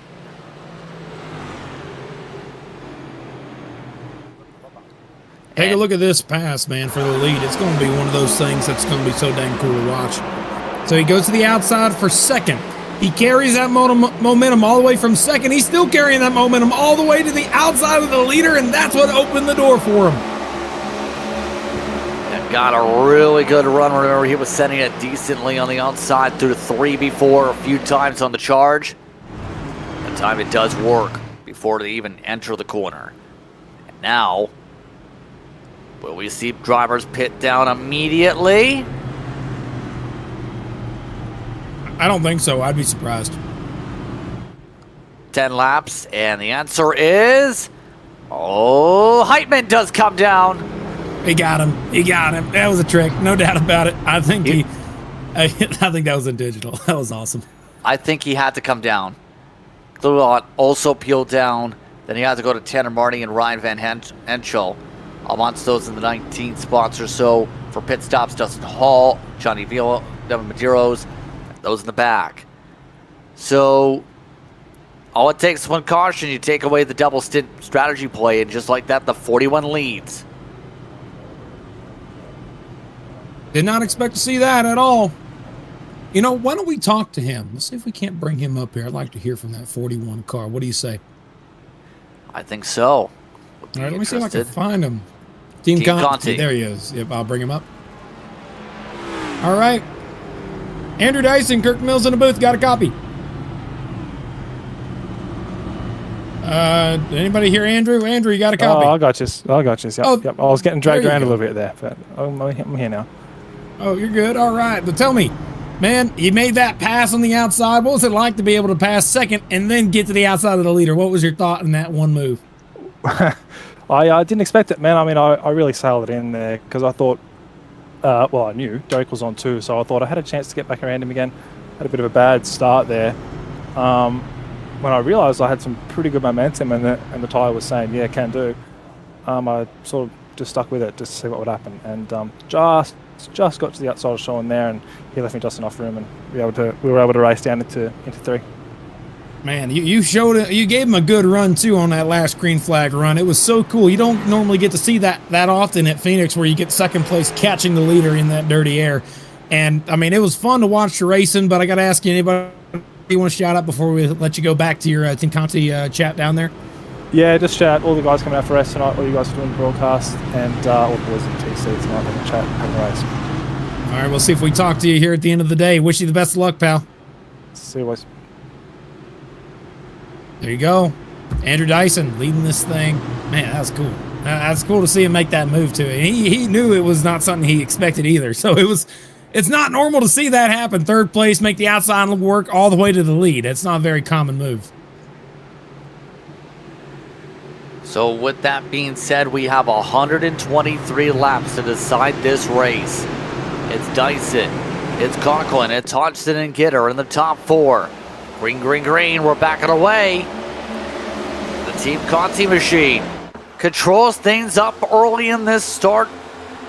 Keep in mind, you have a sea of Renko cars now, second and third, and a bunch of others mixed on in from Conti. But also remember, you got cars in the back of the field that have fresh tires, and they're going to want to make advantage of. Oh, there goes a wreck in the back of the field. The 29 of Tanner Marty gets spun out by Gossett. He also collects the 19 car of Ralph Hutchinson, but 3-car incident is going to bring out the caution yet again. Tanner Marty, Ralph Hutchinson, and Tommy Gossett. I think Tommy may have made contact with that 29 car. And I think that 8 car is under probation as well, keeping that in mind as well. Yeah, this is going to be an interesting one. Gives a lot of space to the 19 here. Watch the 8 down the straight. Oh, I don't like seeing that. Oh, boy. Yeah, just a 3-car crash. I don't see anybody else getting major damage out of that. It looks fine. Hoytsma just decides to snake his way through there. Found his way through. But yeah, 3-car incident. And, I mean, I'm looking here at the penalties from last season. I wanted to make sure I confirmed that. Because at COTA, it was at Atlanta. It was a 1-race suspension he had from COTA. He just got off of a suspension. So that means that the first race he comes back having some struggles for the 8-car today. Yep, and now this will see us back into the caution flag as a result of that incident. Restack the field. Some of the drivers like Hutchinson, Anderson, Hunter, and several of the others at the back of the group, amongst those having to come out.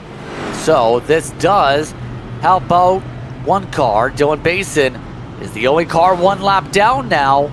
Next caution, the 84, is back in the ball game. Well, I also want to go ahead and let folks know about a little something that happened a little earlier. Do you remember whenever we saw the Raymond Root car spin out just a handful of laps ago? Yes. Yeah, so it turns out, I just got done getting a message from him. It turns out his right rear tire blew out. He had no right rear tire on the exit of the corner. Yeah, that is the first time I think in a while I've seen someone pop the tire like that then. Yeah, I know. Yeah, exactly. He sent me a screenshot of his tire, and I'll send it over here as well. Maybe we can put it on the screen, maybe not, but I'll still send it out. It was one of those that I cannot believe it actually happened itself.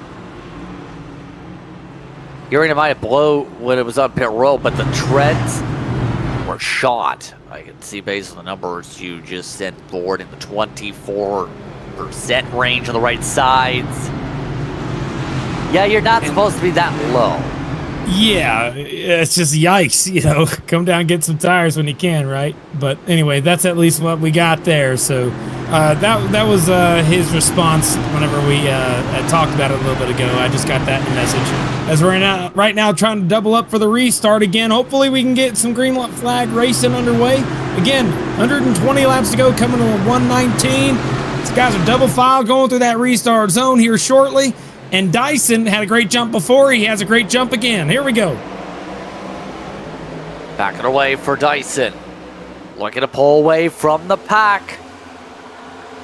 Hodgson and Munstow's keeping side by side as well in the midst of things as the rest of the field works its way through 1 and 2.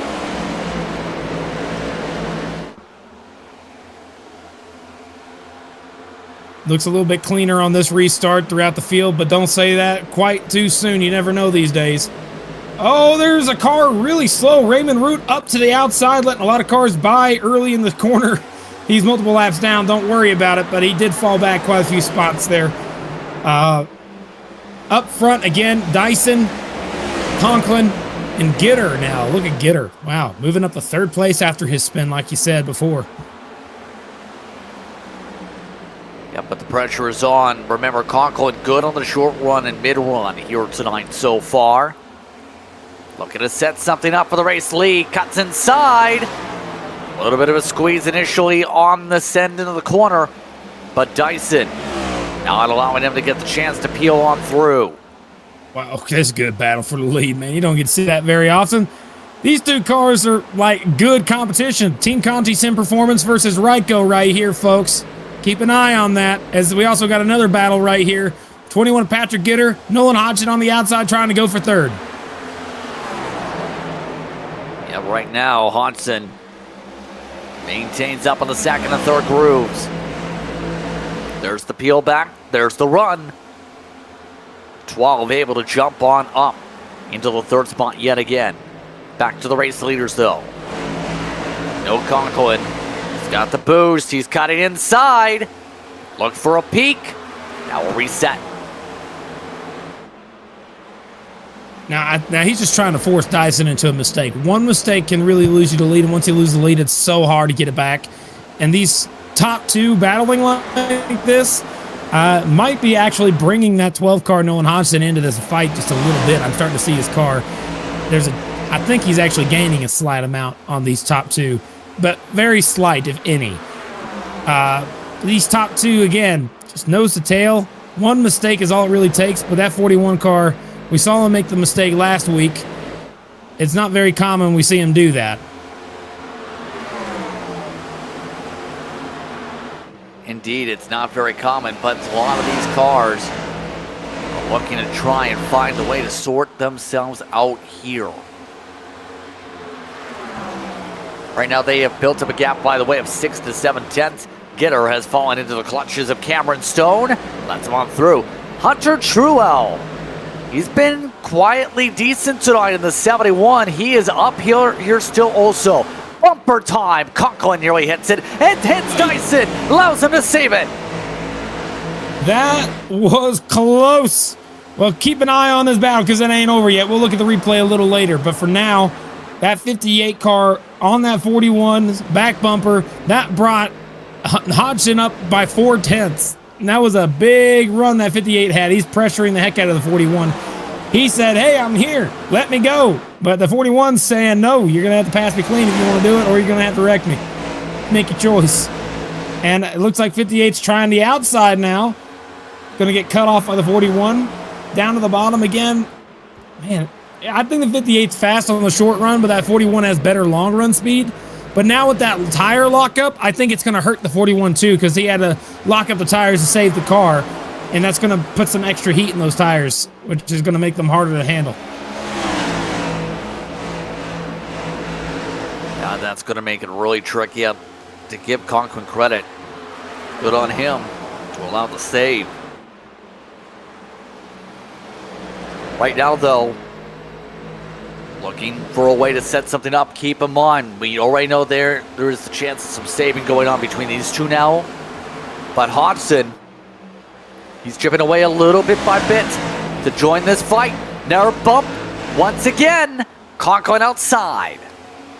Man, you don't get to see this battle up front very often at Phoenix, man. He's trying the outside line. 41's going to dive it in there. Will he get to the outside? This is going to be important if he does. No.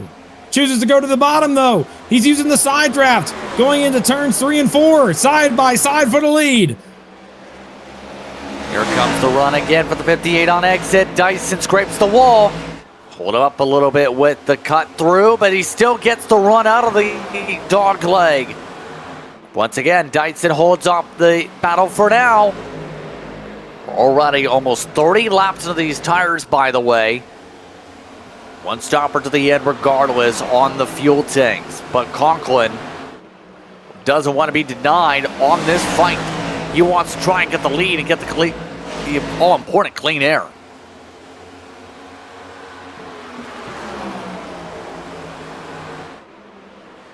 Man, that 58's tried everything he has in his box of tricks, and it just hasn't seemed to work yet. Maybe not everything, because he's got a run brewing right now, catching the back bumper of that 41. Does he use the bumper this time? Looks like he's thinking about it. Goes to the top, 41 blocks that off. 58 tries to dive it down. Not enough room to do it. Man, this is just, it was superb. So much fun to watch, too. Don't you think there, Justin? Very superb with what we're seeing so far here today. These two have put together some great battles here in the months, this middle to later third of this race tonight. But the true test is going to be, I think if it stays green, which is a big if here with Phoenix here this weekend it seems, there's a great opportunity for tire strategy to decide how things go amongst these two because of how on top of each other they are on pace. It's much better than A Open for sure in terms of how that's been going, actually, to be honest with you. We're seeing a lot of good racing up front. Man, that 58 hit the wall that time. He had a big run on the exit, didn't want to lose it, and he didn't let off. And the wall punished him a little bit for that. But remember, these cars are tanks. They could take a wall slap like that or two. 41 of Dyson, though, I mean, this is a masterclass in defensive driving by that 41 car. Yeah, he's been maintaining the bottom, maintaining the runs. Right now, Conklin, not much he can do except ride along and play the game to figure out when he can get around. They are bringing everyone else closer to them potentially.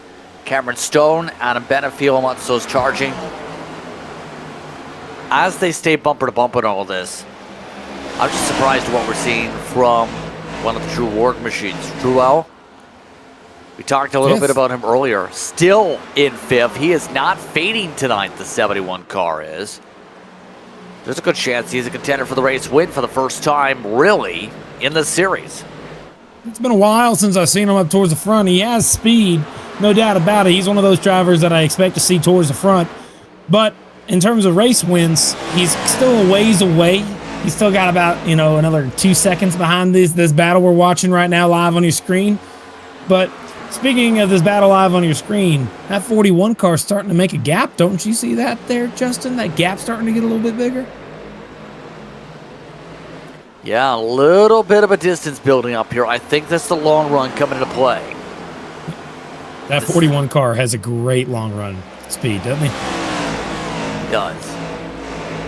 And we know how much that pace is critical here at a track like this. Last time through, the faster lap actually went to Conklin, but the average, by a very small margin, went to Daiso.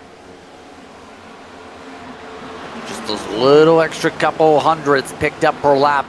Why this buffer is built up the way it is here in this circumstance, by the way. Fastest car on the racetrack, for those wondering, the past 10 laps, Adam Benefiel is pushing ahead. You also see some of the air battles here build up, where Heitman has worked his way back to the top 10 after getting stage points in the Forza's car. Yeah, you're absolutely right. Making his way back to the front is the right phrase to use. That 76 car, Heitman, remember, he made a strategy call at the very beginning of the race to stay out and not take tires or gas on that first stage, and that really sent him towards the back. But ever since then, he's been trying to play catch up, and now he's absolutely doing that as he makes a move to the inside of Junsa Lim, I should say. But yeah, moving as far forward as he can and continuing his march towards the front. Same thing with Benefiel. He made a move on Truel, got past him, and I think Benefiel's trying to chase down the top group of guys. And remember, we got 98 laps to go in this race, and we saw earlier how long those stints were before we started seeing some green flag pit stops. We got a ways to go before we see any sort of green flag stops, but those that have great long run cars like the 76, like Dyson, will start rearing their heads as we continue to go down this straight. You're going to have people start moving up, and some guys are going to start falling back, just depending on how well you treated your tires. For example, the lead gap is now shortened all the way back to about 4/10, so it's definitely fallen back. Similar to how Delaney here is falling outside of the top 10. That 6 car was in the top 10 for a time, but I believe he was involved in that little incident a little bit ago, I believe. I could have been wrong, but man, he's not really where we expect to see the 6 car. His average running position on these tracks is like second, so it's unusual to see him outside of the top 3. Here in turn 3, awesome. Caution flag is out, and we have a car on the outside. It's William Owens, who's hit the wall. The 30 have been trying to make a pass on one of the 1110 esports machines, Chad Stanner. Oh my gosh, heavy ins. Oh, watch this right here. It's not a good hit right here at all. Whoa, dang, man. That'll do it. His engine blew. Woo, man, it looked like he just overdrove the entry here. Ran into the back of Chad Sanner. Watch this right here. That 20 here's, I think, it was my guess of how that happened. 20 car Devin Medeiros checked up earlier than he normally would going into the corner. Let's take a look at this again if we can. Let's see if we can't get it back up. All right, here we go. That 20 car, he's going to check up behind the 5. Watch this checkup. That checkup is going to cause the 24 to brake slightly early, and the 30 car wasn't expecting it. He went into the corner like normal, and he kind of ran over Chad Sanner, and because of that, got sent up into the outside wall. So even though Medeiros didn't have any contact, his slightly early braking, one little unrelated butterfly effect is that there was a wreck behind him. It wasn't even his fault, but you know, it is really kind of an example of a butterfly effect in a way. As we got pit stops, no doubt about it, these guys are going to come down and take 4 tires and gas. I would be surprised if anyone takes 2. Yeah, after so many laps, you're talking 39 to 43 laps, depending on the car. Kind of have to come down. As we'll find out who gets the best stop out of this. It is Dyson who does this time. No change to the top 3. Benefiel came out of the top 4. So all of them will peel on down the racetrack with this caution, by the way. This does, believe, potentially put Mason back on the lead lap. Indeed, may just about do so. We'll get confirmation at the line for the 84 car. So right now, battle for the lead has been pretty intense, to say the very least here, Kirk. Now, strategy might be simplified. Going to be a bit close on the fuel, I think. It'll be close, but I think it's still going to be good. I'd like to actually find out more information on that. We already talked to a couple drivers up there, but who we had not talked to last week's winner, 12 car Nolan Hodgson. If we can, I think we might be able to hurry up and grab a quick word from him. See if I can't find him here quickly. There we go, Ryko. Okay, we're going to go ahead and move to Info Care Center. Then we'll drag him up here. Okay, hang on. Nolan, really quick, Kirk in the booth, you got a copy? I do. All right, man, got to ask you real quick, man, how you looking on gas? I think we're a little close. A little close. I like that answer. All right, man. Well, congrats getting up to third after that spin and crash earlier. I know you got a restart to go. We'll put you back in your team. Best of luck to you. Thanks, guys. Yeah, no worries, Nolan. Nolan Hodgson just letting us know about his fuel situation. He didn't give us much, but he says he's close. So keep that in mind. If we stay green, it's going to be a fuel race. No doubt about it. Through the restart zone, we're back underway. And I did say a little close. And right now, that 41 looks to try and hold off the 858 in the heart of what's been some intense battling.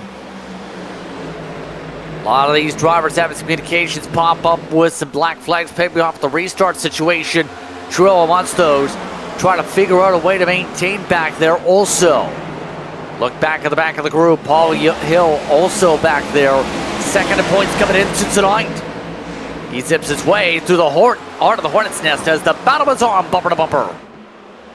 Well, this is where it's going to get pretty good. We know that 58 now knows he's a short run car. You got to make the move early, and he's got to do it now. This is the only way he's going to be able to make that work. To the inside, he's going to try and make the pass on Dyson. Side by side, coming out the corner. Conklin near contact. He tries to get the run. Dyson had to lift off a little bit out of the dog leg. Out through 1 and 2. Conklin has a little bit better roll. Dyson with the chance to keep it alongside though. Still door to door. That's good. All right, boys, come on. Let's show. Let's see it. Going out of turn number 4 again. That 41's got the advantage, but that 58 ain't giving up yet. Going to use that side draft to his advantage going into turns 1 and 2 again. Still side by side. Dyson, Conklin. These guys are going for the lead, going for the win. This is probably going to be for the win if they're going to be able to hang on to it. It's so hard to pass. Side by side still. Dyson got it. And it looks like this time Dyson goes up the hill a little bit. Look out. He hits the wall slightly. Not enough to slow him down, but enough to where he scraped the wall. And they're still side by side. Multiple laps at this point for the lead with only 87 to go. Sounds like a lot. You're talking about basically a full run, but as we've seen, the trend has been 40, 50 laps under green, then a caution flag here tonight. Right now, Dyson pushes up the hill, so did Conklin got loose. 41 saw that, and he knew he had to take advantage of every ounce of that as possible. He went as low as he could in the dog leg to make an even bigger gap, and Dyson's going to pull away from that. And you can see this right now. You got a Team Conti car in the lead, followed by Raikko, Conti. And again, that's your top 4. These two teams have some of the best setups this week, it looks like. Or at least these 4 drivers have either gotten whatever the situation is with their sets. That 58 got to the outside, though. That's bad for Dyson. Dyson needs to slide up. There we go. It ain't over yet. Dyson was able to get up there, and does he block him? Yes, he does. Not quite clear. Yet again, we got the bumper again. Yep. Oh, God, this is scary, man. Man, this is just getting good, man. It's so dang fun to watch. Oh, near slam. Here we go. Dyson says Slide enough job. already. Slide job. Got it done. Conklin parks it, but look at the crossover. Yeah, he did that on purpose. Yeah, he went in there, dive bombed it, went all the way to the bottom. Will the 41 do the same thing? Goes to the bottom, he's sliding up.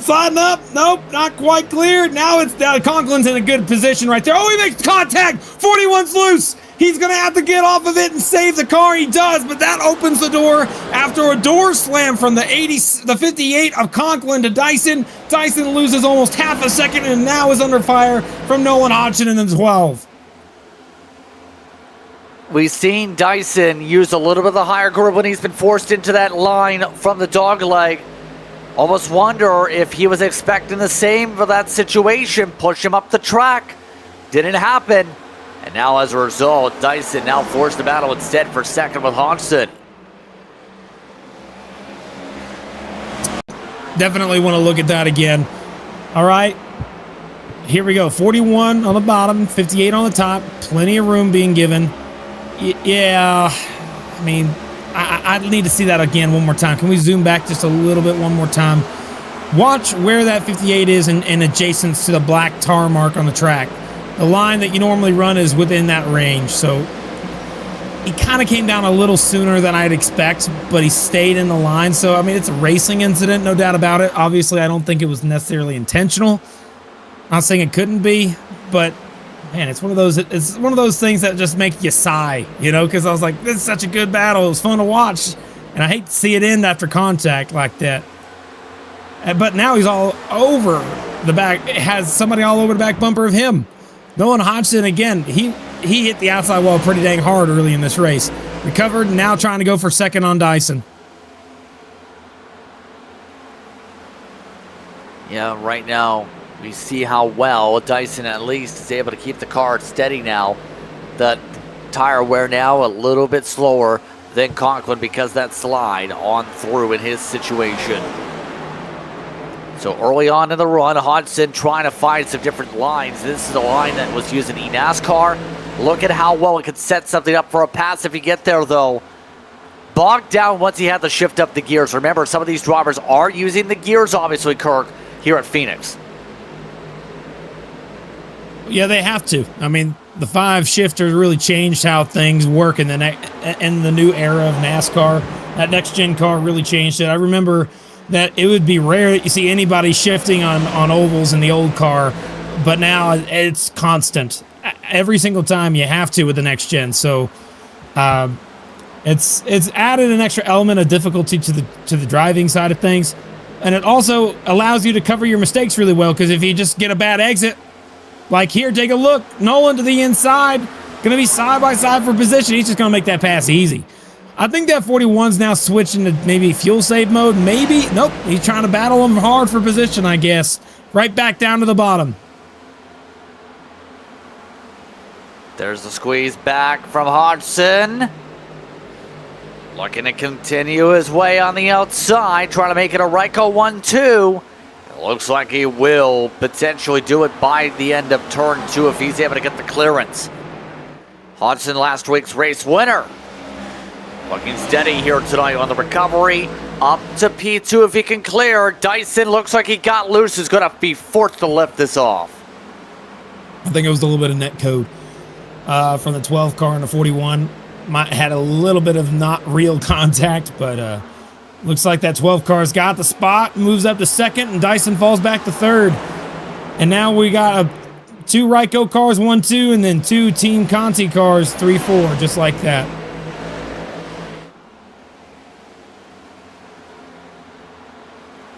Yeah, now 74 laps to go. Benefield has got to be one of the drivers who has to be screaming for a long, long run. Same for Heitman. Both looking steady here on this run, 27 laps. They're actually quicker, the 2 of them, than the race leader. And we know Derek Heitman so far this season, switch over to a Chevy, not the way I think he could argue he wants. 53rd, he is behind a lot of the drivers who have made 1 start this season in the points. How many points does he have? 6. Well, he's got more points than I got. Got to give him that. That's pretty good. Happy he's out there, but man, he definitely wants to be doing a little bit better than that. No doubt about it. You got a little side-by-side battle back here. Devin Medeiros again with the 24, Ryan Von Hinchel. I swear these guys just do not seem to get anywhere else from each other. They're like a magnet when they're side-by-side with these two. Yeah, and right now that magnet nearly magnetized their numbers together. Was already having a wild incident earlier on today. For the most part, that 20 car is fixed, by the way, which is wild with some of the contact it took. Yeah, he's kind of been through a lot of door slamming down the straightaway. I told you these two, they're driving kind of crazy. Dyson just lost another spot to Benefield, though, up front, and he's under fire again from, I believe that would be Derek Heitman, and then Cameron Stone's next in line to try and get by that 41. I believe the 41 either is saving gas or slid his tires when he made that contact with Conklin that overheated his tires, and maybe he's just trying to cool him back down. Yeah, and at this point, Dyson, there's not much you can do except hope for caution to be able to get back onto a fresh set after that buzz of a slide that burned up a couple percent possibly compared to some of the others here he's running against.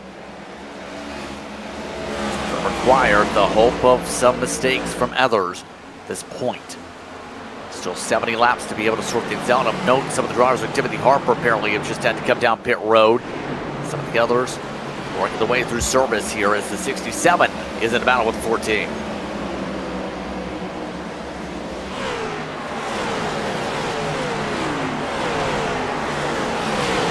Right now, Lim is way up the groove, trying to search for those lines again.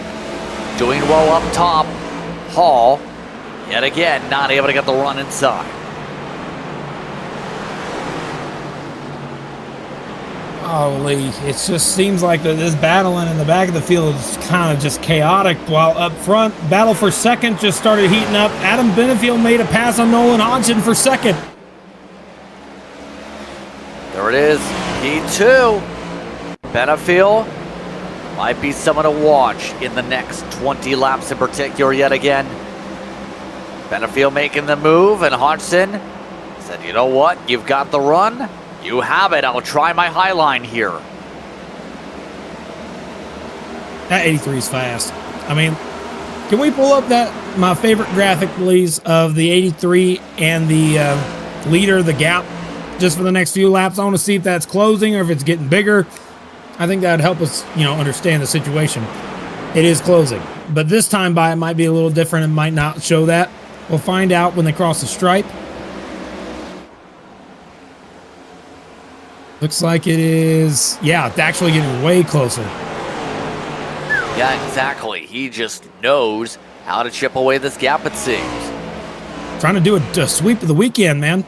If he's able to win this, that would be phenomenal for Adam Benefield. I mean, we saw him earlier this season, yesterday, I should say. He won the race dominant fashion. Benefield just had the car to beat, and nobody even came close. Today, I thought he was in the back, top 5, top 6 car, but not anymore. No, he's made either some adjustments or the car has gotten better to the point now where he might actually have a shot to chase down this leader.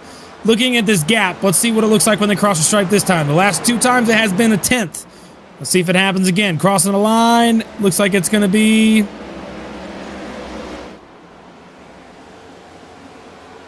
Take coming. Not too big of a gap close, yeah. Nearly identical lap times. So, Colin Crush, yeah. Oh, forget the gap. We got a wreck here in turns 1 and 2. It looks like, or where is it? I thought it was 1 and 2. Well, it's under caution regardless. Raymond Aru, one of the cars hearing disqualification. Car 51. He was in 24th at the time, battling with the 5 car, and it looks like out of the corner, Bobby Anderson 51 just got loose. 51 got loose, self-spun in front of the 5, and that's what brought out the caution.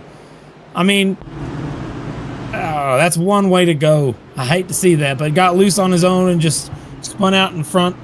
And now, pit stops.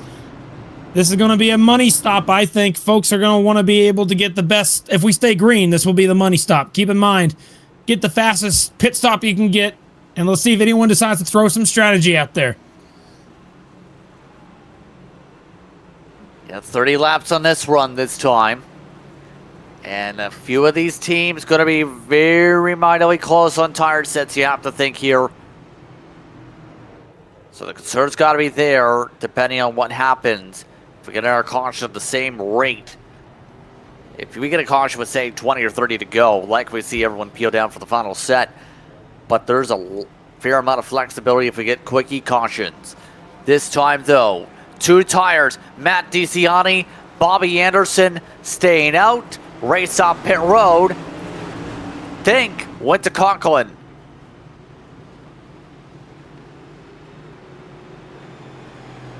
Doing exactly what he has to do. He has to win the races off pit road. He's got to. He absolutely has to if he wants to win this race.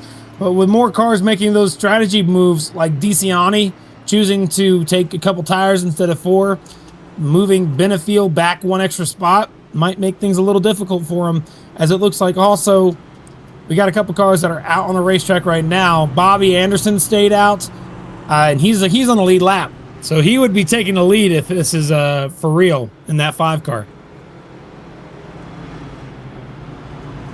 Yeah, and it looks like it is. Involved in the caution, stays out.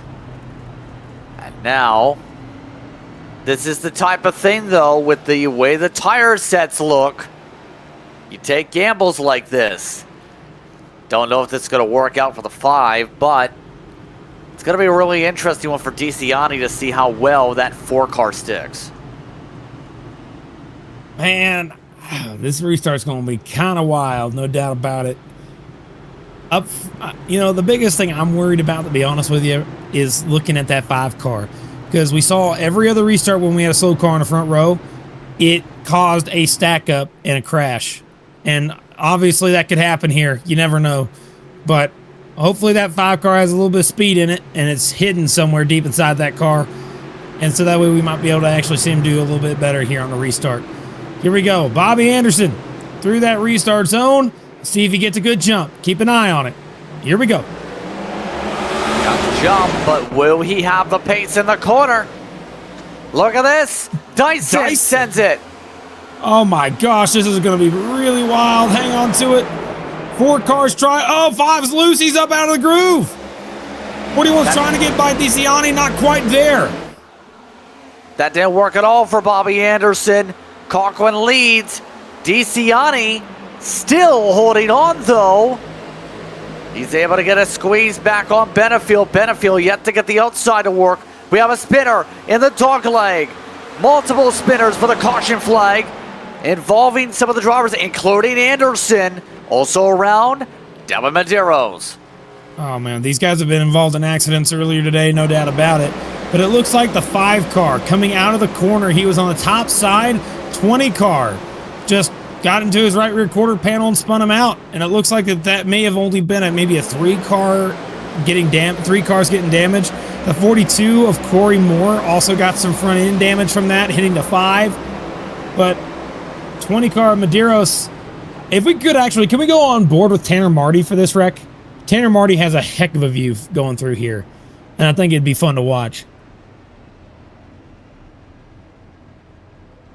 29. Tanner Marty, 29. Yes, if we can't get him on there. Let's take a look. Here's on board with Tanner Marty. He's going to see this wreck happen right out of his windshield. And, man, he drove through this thing kind of wild. I think he may have even gotten hit a little bit. Let's see it. There's a wreck. Oh, boy, where am I going? Where am I going? There a wreck. Oh, my good Lord. He found it. He squeezed his way through the middle. He made a snake. Missed the car on the outside, then missed the car on the inside, then he's good to go. So Medeiros, again, will have to fix the car. I believe he's jumped out of the car after that one. Frustration starting to build here from this race. We had originally early on seen only the 1 car out. Well, those numbers have really added up, to say the very least. Michael Tucker, Steven Williams, Sharon Jr. You also have drivers like Tommy Gossett off circuit at the moment. Raymond Root, we mentioned with the disqualification. Timothy Harper's down pit road again. I believe still running, though. A lot of cars have picked up damage. Look at the amount of stints, though. You're talking 5 times down pit road. At best, a couple sets left in terms of stint, or rather stint length, I should say. So these drivers only a couple laps of the run. You know, one thing I do want to mention before we continue getting back on this green flag run, DeCiani had some good speed for 2 right side tires. I mean, he's able to hang on to second. If we get enough of these, if we get a few more of these, what do they call it, heat cycles in the tires, we might be able to even them out. We'll have to see as we cross the stripe now to get the 1 to go signal. They're going to go ahead and double it up right now. He's stuck on the outside, but now that means Benefield, who I think has the best shot at catching the 58 if Dyson can't, is going to be right behind him. But that 58 is going to most certainly get the best jump that we've seen all day, because that jump is really going to be beneficial to the leader every single time.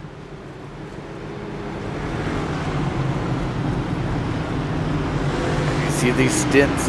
Look at the difference right now in that second and the extra stop, I should say, for DeCiani Benefield. That's why you see someone like DeCiani try this gamble possibly is their bed was made a while ago with an additional pit stop compared to some of the lead cars who are indeed at about 5. It's going to be really nerve-wracking for some of the competitors here once these runs dwindle down. Conklin, gas, green flag, backing away. DeCiani didn't get a good jump. Here comes Conklin. Ready to point away, but it's Benefield bringing Dyson and company underneath the 4. 3 wide up here, DeCiani on the top side, falling back. And now look at that, Dyson gets to the outside of Benefield, and that might just open the door for Conklin to even scoot his lead out even further as they're still 3 wide for position. Yeah, 3 wide still trying to sort themselves around the 4.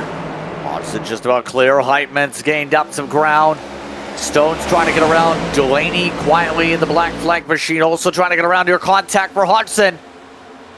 A little bit of close calls there. Dyson wants his second spot back. And these restarts are so dangerous. You get a 3 wide move like that. Look at that. 76 takes it 3 wide on Dyson. No one's on the bottom. Yeah, look at this. Hodgson close. Had to back out of it. Bit of a bobble. Dyson getting a little bit of lift now from Heitman to try and clear him for the 3rd spot now. But nothing doing quite yet. 2x2, 3 rows deep.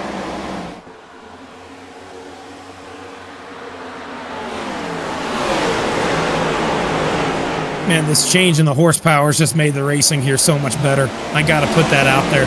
We need more horsepower at all tracks, period. Maybe even more here would be nice. I'd like to see 900, maybe 1,000. But, man, it's just good to watch when you got these cars that are just sliding, slipping, trying to gain as much as they can here and there. But they're still also, they know they got 50 laps to go, 51 laps to go here in this race. They know they don't got a lot of time. They got to make that move now. They got to get to the front as soon as possible because you might not ever get another shot if you don't go now. Yep, you've got to find a way to get ahead at this point with 50 to go. If you want a chance to contend, and we've seen a couple of the gambles work out well for some, but not really the case of the tires tonight. Right now, Hodgson still yet to clear Heitman, by the way. Looks like this time Heitman gets the clearance, and Heitman wins the battle, but can he win the war? That phrase gives me PTSD thinking about Martin Truex Jr. and Joey Logano at Martinsville maybe about 8 years ago. That phrase, Truex said it, and he ended up winning the other guy ended up winning the damn war too. So you never know how it's going to go. I don't like that phrase being used because it could easily be flipped, and it's not good. So, oh boy, I'm just glad it wasn't a driver. And when a driver says it puts so much pressure back on you. But I got to give some props to that 4 car. He's just been able to hang on to the position. Obviously, he hasn't gone by the wayside. Contact, 71's loose. Hastings almost spun the 71 of Truex out. Truex saves the car, but now has an overheated right rear tire. And that's going to be a little bit of a problem now. We already seen one slide in Dyson's case put him back. Here's that replay. 71, who was in the top 5 earlier tonight, and uprooted out of the way there as a result. Truex right now going to have to claw his way back a fair bit from the 15th position, but we still see others like Delaney try and claw ahead. Delaney, one of the contenders in series history for a while, already won top 5 of the season. Nobody, by the way, on the season coming into the night perfect on top 5s coming in so far. So no one's gone for that massive streak yet. Hodgson does get that streak on the outside to work.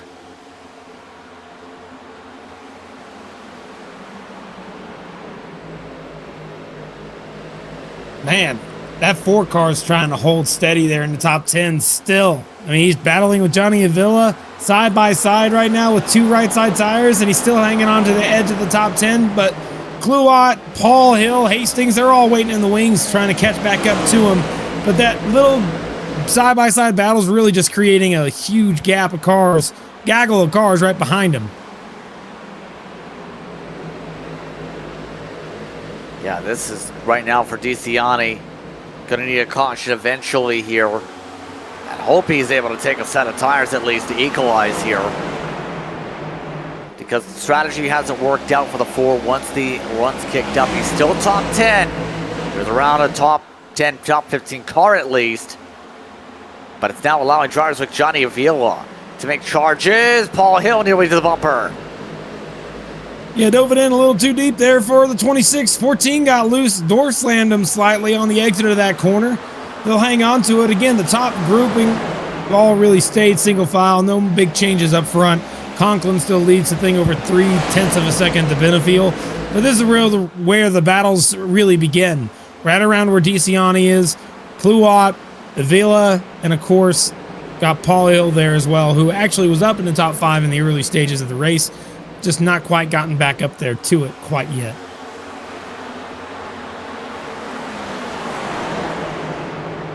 Yep, and at this point, just taking his time, getting himself ahead.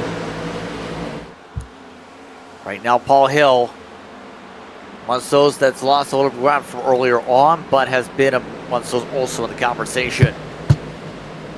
There's a look at the send now for Avila to the bumper of Kluot.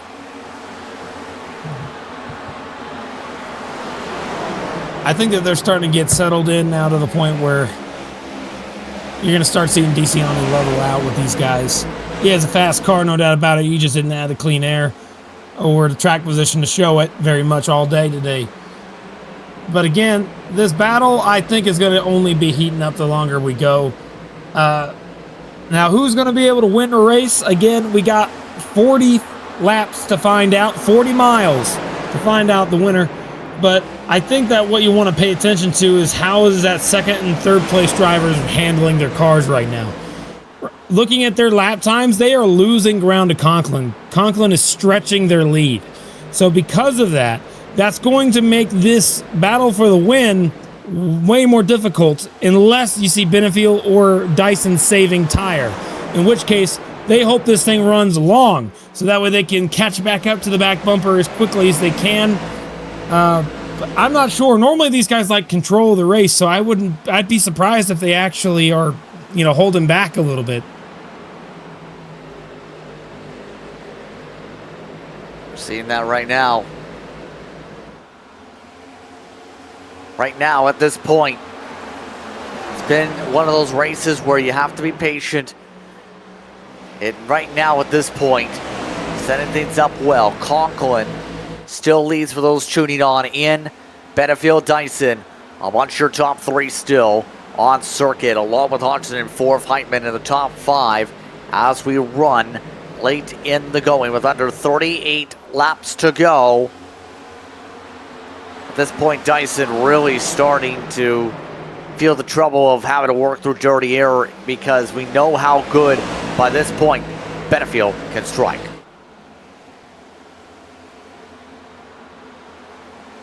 I tell you what, I think that the cars have really started to get into a rhythm. Very little battling really going on. You can see right here, 48 car. This is back in the back of the field, the 88 and the 48. These guys haven't really had the best of days. I'm sure that they'd like to do a do-over of this race, to be honest with you. But, I still think that it'd be fun to listen to these cars for a second. Why don't we just do a flyby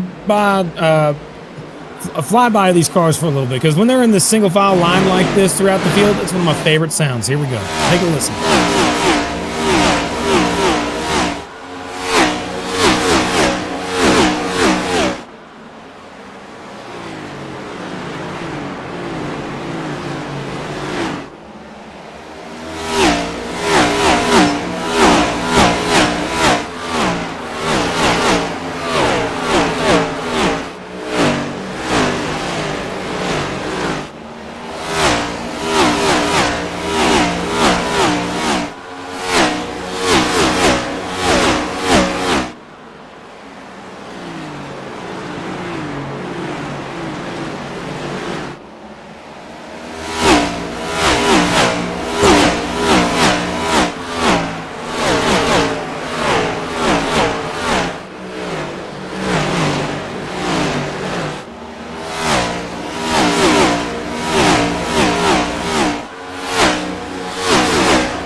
man, some of the best sounds in the world right there. Whenever you're out there, I don't know about you, but I could put one of these AI races on for 2 million laps and then just be able to fall asleep to it, no doubt about it. It's one of my best favorite things. Turn off cautions, let them wreck, just let them keep running, and it's some of the best sounds I ever get to hear is just, engines going by. It's truly like feeling free, and I love it.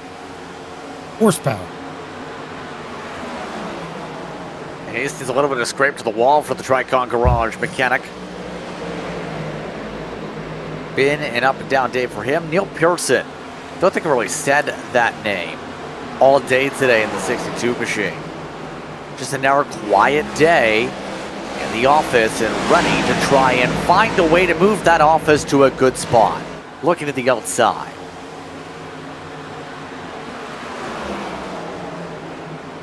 Gotta ask you, Justin. I know that you've been doing this type of racing thing, commentary, for a lot longer than I have. And in these types of races, in the full-length Cup Challenge, for example, we've seen chaotic finishes happen all the dang time, Justin. And I gotta ask you, do you think that there's gonna be one in store here, or are we just gonna close silently go into the night? Oh, maybe not. Look at that. Loose. Hang on to it there, Hastings. Trying to show a little bit of fun, drifting the dang car on the inside like that. But, Justin, what do you think about it? What's the plan here? I think the plan is hope you get somebody to step on it at this point, and I mean to make a mistake. What I mean by that is the trend of the day by about this point of the stint, up to about 40 to 50, has been a spin at that point of the run where somebody has troubles with the tires. We see someone blow a tire like Raymond Root, or someone makes contact, battling aggressively. So I think there's a little bit of ups and downs here that we might see, to say the very minimum. When it comes to that, what I'm saying is, all it takes is one caution, we see a wild finish.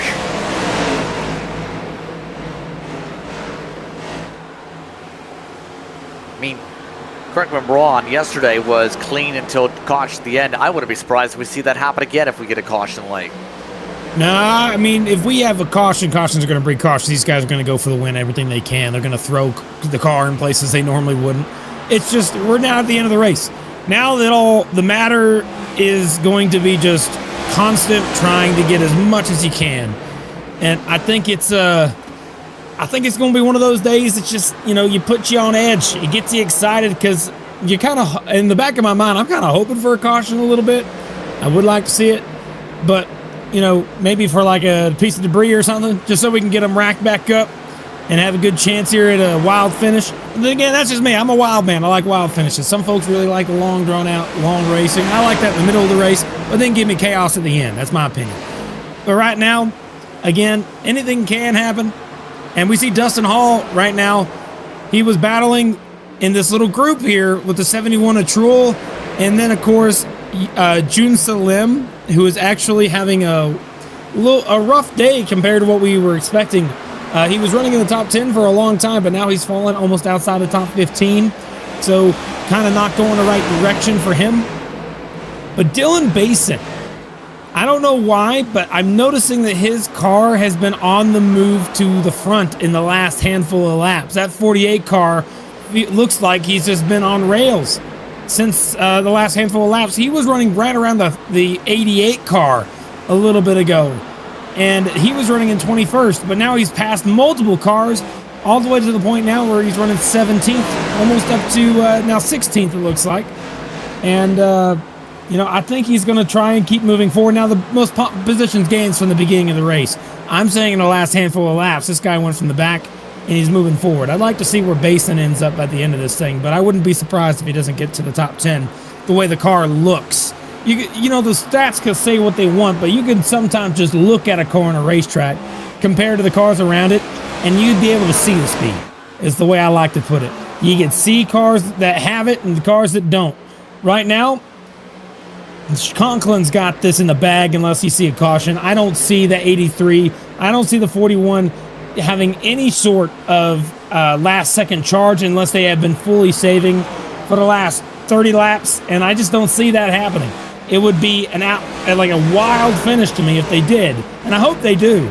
But again, I don't see that happening right now as we got a battle on screen for Paul Hill and the 57 of Cameron Stone. This is for 8th place.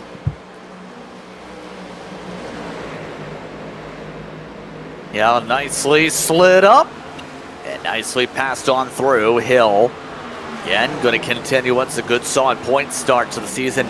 After tonight, early points lead, likely going to be Paul Hill's if he so holds on. 21 laps to go. Take a look at the 2nd place position right now. Oh, actually, first, keep an eye on that back there. Yeah, I did not see that coming. 6 car dove it in deep, and he's trying to make a move on Nolan Hodgson for 4th. A little bit of contact. And a little bit of a scrape right now in that situation, but able to hold on. But you mentioned 2nd. Nothing's changed when it comes to Benefield and Dyson in that situation. But they're side by side right now, right? For 2nd place. That's what I was trying to say. It looked like they were about to get side by side. 41's got that outside momentum. He likes that line. He's fast in that line, and it looks like it's going to work for him to get by the 83 of Benefield. As behind them, also Nolan Hodgson, also still trying to hang on to the spot from Delaney's charge, but Delaney's going to make the move right now. Side by side, going into turn number 1 and 2 again. Delaney's going to have the spot this time. Delaney moves up. He slides up the racetrack on a slide job there, and it works out for him. Moves up to 4th. As now Dyson has his sights on trying to catch Conklin. If we can, I'd like to see a gap, that gap thing from 1st to 2nd to see if he's actually turned on the jets. Because maybe that's what Dyson was doing, riding behind Benefield to wait. But I'd like to see that graphic if we can, just to see how he does the next few laps. Once we know for sure. Yep. First and second. Yep. Yes, and we'll see where the interval looks now with Dyson with that opportunity now to try and close. Look at that. Yep. It is coming down. That was with a pass, by the way, a couple laps ago. And we know how things got. I don't know if there's going to be enough time, but the way things are looking on the charts, though, he needs to be a lot quicker than this.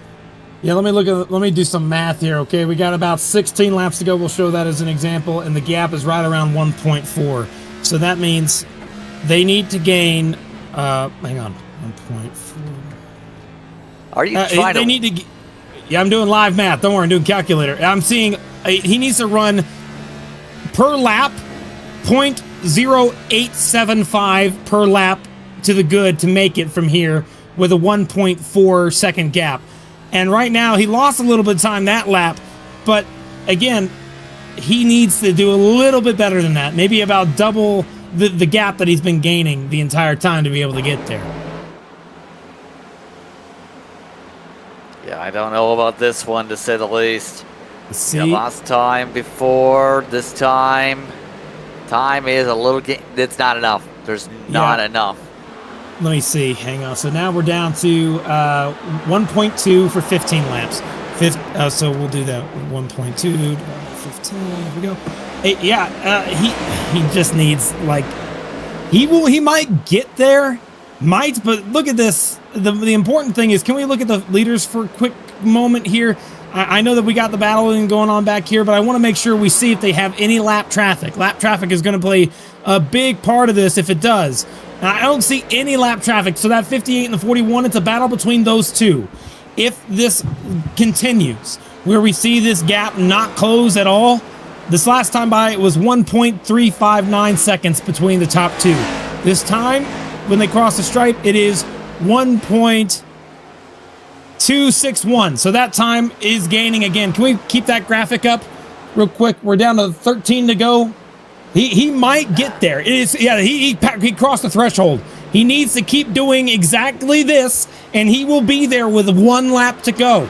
If he continues at this rate, he needs to keep going, though.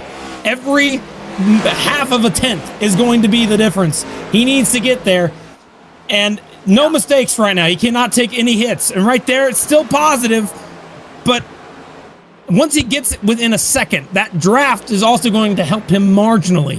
So it might close to a tenth when he gets within a second of him. So it's getting closer and closer, but just not quite to the point where I think it's 100% insured. It's going to be close. Yeah, I'm not liking the numbers, what I'm seeing here on the board at all, but with less than a gap of 1.3 seconds, time doesn't go his way. Conklin in control. If it stays green is the key point on this one, because he's running 27.4s. The counterpoint in all this is you can always be Conklin, just save tires and then let him reel in, then hit the gas anyway with 6/10. But we already know he's got the gap anyway. Why not? You also have Benefield, who's not been able to really charge up in his circumstance. Right behind him, Delaney looking for a late surge. So I'm seeing it get down to about 1.0 a little bit, 1.1 in that range. So what I'm going to do is give him the benefit of the doubt. Say it's 1.1 with 10 laps to go. I think he's going to need to save a 10th plus. He's not going to be able to get there unless he saves a 10th. He's done at this point, and unless we see a caution. But look at this, Delaney on the back bumper, the 83, 9 laps to go in the race. And remember, anything can happen. We've seen battles throughout the track, guys pushing harder than they should in some cases, and cautions can't happen out of anywhere. But Conklin does not want to see one at all right now. Yep, look at this on the charge attempt. Nope, nothing doing for the pass yet. Last time by. A little bit quicker for Delaney, but a little bit. It's not going to get the job done, but less than 10 to go. We're at less than 8 to go, coming to 7 laps to go. An FLCC action. Dogleg 500 here from Phoenix Raceway. Oh, Rick! Caution! The 19 car, the 48, the 63, Johnny Avila, and the 19 of Ralph Hutchinson all crashed. Forget everything. We're going to get ourselves green-white checkers if this thing goes to the end.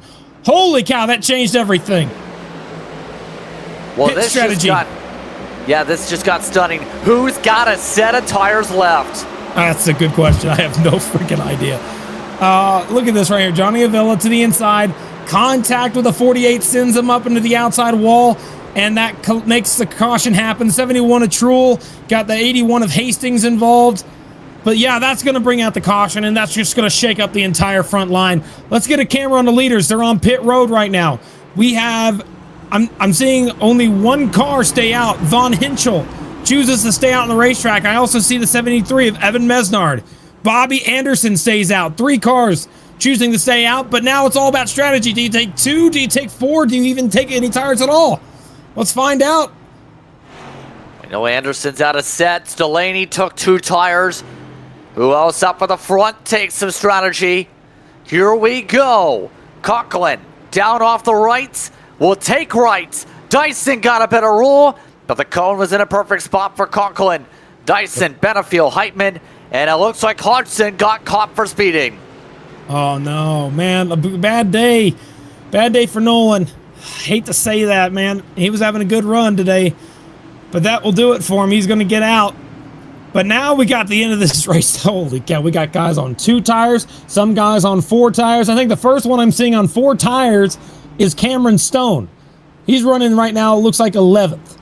So if that is the case, and he chooses to do this, I mean, I don't think he has enough time to get to the lead. Some guys obviously took a little bit of gas there. Conklin had 11 seconds, Dyson had 11. But once you see that Cameron Stone took 4 there, I mean, can you imagine if there was a situation that can get Cameron Stone towards the front? I mean, that would be phenomenal to watch. Keep an eye on Stone on these next coming restarts, because I say restarts plural because I don't think that this is going to be staying green very long. Bobby Anderson stays out on 52 old lap tires. Are you kidding? This is not going to be good, folks. Look out. Get your bubble wrap. The field's been warned. Bobby Anderson will remember turn 1 last time. Went straight up the racetrack, nearly knocked the wall down, and struggled to turn. These are on even older tires. He's got Conklin on 2, Dyson 2, Benefield 2, Heitman on 2. In fact, all 2 tires for the entire top 10 behind the 5. All the way back to the Cameron Stone in 12th. But also, look, he's not going to go early in this box. I think he's going to wait to the very last second in the box to go, but keep an eye on it. Here we go. 4 laps to go from Phoenix, and Bobby Anderson had to be pushed to go. Exactly. I told you he was going to go late in the box. That is a strategy 101. They want to cause an accident early by going late in the box. And it looks like it did not work out for him. They're 3 wide. He's in the wall, hard in the outside wall. Contact. There goes the 83, hard into the outside wall. He's got damage. Benefield's out. And we still green. But down the straightaway, you can see him. He's stuck up against the wall, but it is still Conklin in the lead. But Derek Heitman, where did he come from in the 76? Now moves into second place. Conklin tries to run away with 4 laps to go. Benefield below motor. Dyson had issues. 3. They're still having all sorts of chaos with 3 laps to go here in this one. As they work their way on through, look at Paul Hill looking to get crafty. Oh, they're wrecking on the exit of turn number 4 into turn number 2 as we got 2 laps to go. No caution. Still no caution. Cars are smoking on the bottom of the racetrack. Now we got a caution. Tower Hunter was the trigger for the caution flag. So the 48 had to stop on the racetrack after contact with Brendan Hastings. And now get ready for a green-white checkered. Oh, boy. Man, there was a lot of things that just happened on that restart. Hate to see it for Benefield, man. He had a good race going this week, too. And just got clipped. Take a look at the replay.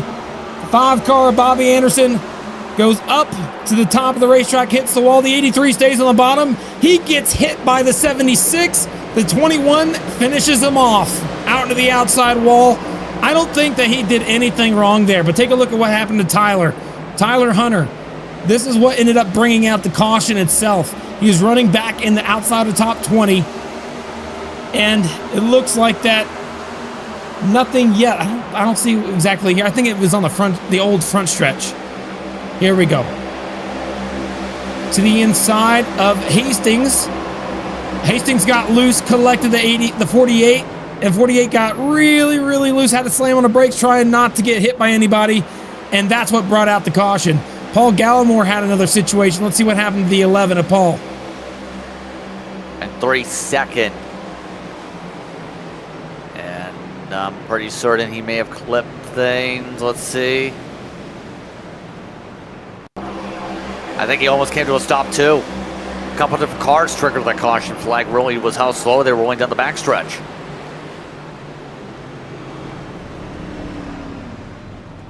Trying to miss the wreck is all. Caution does come out. That means we're going to get a green-white checkered finish. Now, let's take a look at your top drivers right now, the folks that are in contention to win this race. Conklin trying to warm them tires up in the 58 on the inside. He got Heitman to the outside there. Row 1. Row 2, Paul Hill and Delaney. Remember, Delaney, he has an average finish at Phoenix of 1.5. So that means he's either going to win or finish second, at least based on his statistic. Who knows? He's on the outside, so it's not in a good position to be. I'd rather be on the inside right now. 26 car. But keep an eye on the 58. He might go late in the box. I don't actually think it will happen, but let's find out, as it looks like they're coming off of that corner here. And if we can get a chasing cam, there we go. Not necessarily on the wall or anything. This is going to be one of those finishes we got to see as much as possible. Here we go. Green-white checkered territory. If we get to the white flag, it's a race to the checkered. Simple as that. If we get a caution flag before the white, we'll re-rack and stack until we get to that point. Conklin looking to try and come away on top. Green flag is out. 2 laps to go. Paul Hill charges up to second.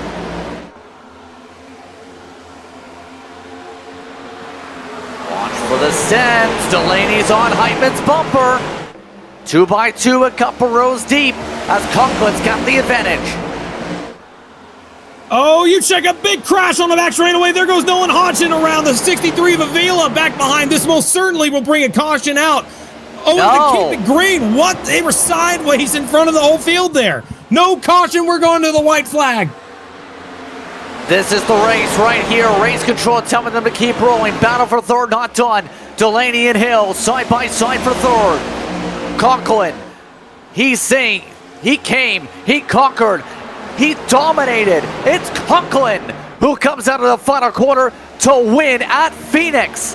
Heitman second, and rounding out the top 3 was a drag race between Delaney and Hill. It was Delaney by about a 10th. Kolmacheski spins after the line, but yeah, right there, 58 dominated the race all day, only had really 2 contenders, and the 2 contenders aren't even in the top 10 at all. 83 got wrecked out, and the 41 of Dyson having another week where he had a chance at the win, unfortunately get unraveled at the end, getting a 12th place finish here today. Take a look. Here's what happened. What I thought for sure was going to bring out a caution. There were cars sideways in front of oncoming cars all around, and they decided to keep it green right here. Take a look. 12 obviously spun around. 63 is facing the wrong way. Cars trying to miss them. More cars getting involved in it, and yet that did not bring out a caution. The leaders weren't even at the line at that point yet. That was a wild end. What did I say about Bobby Anderson? I think the 5 tried to move out of the way. He nearly got turned by Conklin, but this, look at this. Wow. I don't know if I like that one right there, folks. I don't like that at all. Take a look. So yeah, I hate that actually. I despise that. I don't like that one at all. And that actually destroyed the fender on Dyson. I didn't see that the first time through. Man, that's going to most certainly bring a little bit of anger from some folks, and me included. My goodness, I can't believe it. Well, on that note here, Dyson comes away with the 12th place finish despite that damage. And I think Conklin, I don't know about a burnout, but he is doing one thing. You can enter victory lane, remember, at this track. I think he's searching for it. And there we go. Sean Conklin won't do a burnout, but instead we'll get a photo for the socials. They need to put a banner on that podium, though. Unofficial race results, though, more important than finding banners at the moment. In the end, Conklin gets the edge over Heitman and Delaney. Then Paul Hill, Lim, Gim, Gitter, DeCiani, Luot, Pearson, all were amongst your top 10 today. 1.5 seconds to spread. Dylan Basin comes back to get 11th. Dyson falls back to 12th after getting wrecked in the last couple laps. And then you got Kolmacheski. Jedi Taylor comes back to get a top 15. Good finish for him. Devin Medeiros, top 15. Wild comeback. Cameron Stone falls back to 16th. Tanner Marty, Tyler Hunter, Nolan Hodgson falls back to 19th after contact. And then Ryan Von Hinchel rounds out your top 20. 21st goes the way of Corey Moore tonight. Very, very, very, very, very, very, very silent night for him. Over Brandon Hastings for the lead lap. Only one car lap down. Sean Anderson. Avila in 24th. You also had the 71 with a disqualification hearing on the restart situation, so that puts him 25th. Hutchinson, Center, Mesnard, Harper, Benefield amongst the drivers out. Bobby Anderson, unfortunately, that move did not go into his favor. Finishes 31st, 32nd, Paul Gallimore. Lucas Hoitzman gets 33rd, Raymond Root 34th, Tommy Gossett 35th, William Owens, Stephen Williams, Edward Shearer Jr., Michael Tucker, and Robert Miller round out your finishers for tonight's race. So look top to bottom with the rain. We're here tonight, a part of the FLCC here from Phoenix. And with that race here, that is now 4 different winners in 4 races. And it's a first-time W for Sean Conklin. Sean, first things first, how does it feel to be a winner in the FLCC after having a super speedway car both times out? You get it done tonight on a short track. Yeah, it's great. We're actually going to some real tracks now, and we got a fighting shot. So yeah, all those super speedways were fun. Glad we can get the season going here with a win. Wasn't able to show up to Coda, unfortunately, but we're back. We're here, and third race, and we get the win. Let's talk about that restart, the final one of the green-white checkered situation. What did you see there in terms of that run through 1 and 2? I don't know. I mean, in my opinion, I'm not sure why we're staying out on 60 lap old tires, but he kind of got out of the way there, and then it was mayhem behind. And yeah, I mean, overall, I mean, we came out of it good, so I'm not complaining. Just a wild situation. I haven't gone back and looked at it yet. Yeah, a lot to look on that for potential for film, but going to help you obviously tonight at the point standings here. Some of your teammates had some shuffles to say the very least, like Dylan Basin, but this likely going to pole vault you up from 18th point standings positions. It's that approach now with the Las Vegas next, and we know the mile and a half program strong for your team. Yeah, I'm excited for that. Hopefully we can have a little bit more green flag runs than we did tonight. I mean, we had some long runs at times, but there was those segments that were very caution filled. So I think next week we better. It's bigger track and it probably will spread out a little bit more with the increased dirty air. So yeah, I'm excited for that and glad to keep going. Any shots you'd like to give here tonight? I just want to shout out Ryko Performance, Mobile One, Best One Tire, Gossip Bus Lines, Randy Bell Construction, and yeah, just all the teammates who helped build this setup throughout the week, bringing it through officials, and here to end off the week in the 100% Cup Series. So, yeah. Congratulations on the run tonight, Sean. Thank you. Sean Conklin going to have the motorhome really busy, it seems, after the celebration here. But it's going to be a long story for that one. That is another discussion for those drivers to sort out up above. Derek Heitman, he pulled some strategy tonight to get stage points. Still comes away with a top three. The strategy, one of the few to actually make it stick here tonight, Kirk. Yeah, Derek, got to ask you got a copy first before we get talking? Yeah, I got you loud and clear. Good, sir. Good to hear from you, pal. Man, you had kind of a surprising day, to say the least. We didn't really expect to see you up there. On the screen right now, they're showing that replay of that move you had with the 83 on that second to last caution there. Sent the 83 up the hill. Got to ask you, man, you got second today. How's it feel, and how'd your race go? And just talk me through it. I mean, I really don't feel like it was a move. I mean, I definitely drove it in a little bit deeper because I knew John was going to do his deal behind me, send it on the apron. So I hate that I tapped at him. I really don't feel like I wrecked at him. It was just, I didn't say you did.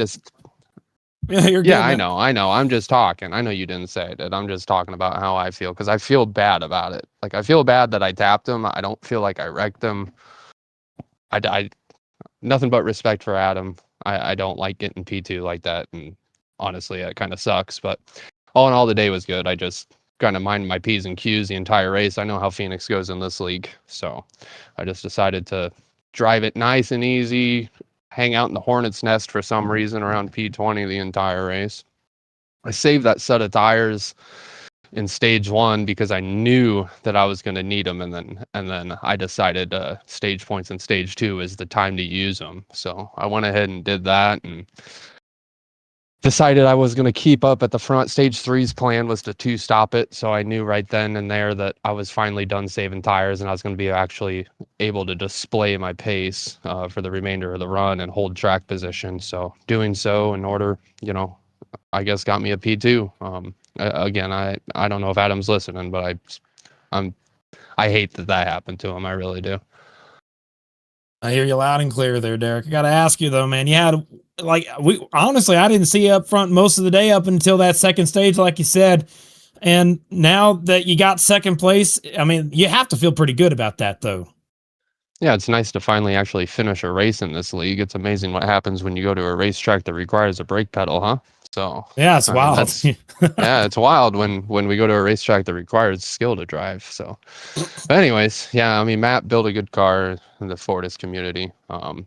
Me and him really grinded it out majority of the week, and then Pat, he's brand new dad again of his second child, and he showed up towards the end of the week as well.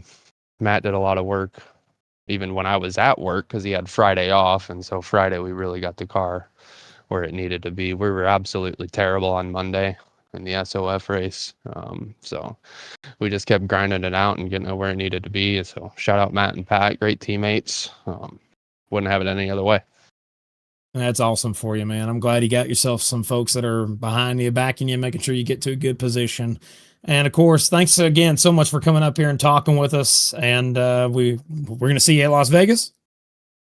Yeah, you'll see me next week. I'm right. just doing this thing where I'm racing tracks that I don't think are going to be not fun, I guess I should say, to say the least. So you guys will see me next week. Other than that, I appreciate you guys putting on a great broadcast like you guys do every single week. Bryson for doing race control. He does a dang good job doing that. And Bobby for putting on the league. So appreciate y'all very, very much. Hopefully I get to talk to y'all again. Oh, I hope so too, Derek. I mean, it's always fun talking with you. I wish you the best of luck going forward. Okay, pal? Thanks, gentlemen. You guys have a great night. You do the same. All right, Justin, back to you. Derek Heitman comes away with a podium finish. Same for Jonathan Delaney. And Jonathan, you had to work a little bit here tonight as you shuffle around the bike. You had to shuffle in the race itself to get yourself a top three. What would you describe as the wildness of Phoenix? Yeah, it was a wild one for sure. It was really fun. It was nice starting with a clean track state. Track changed a pretty good bit throughout the entirety of the race.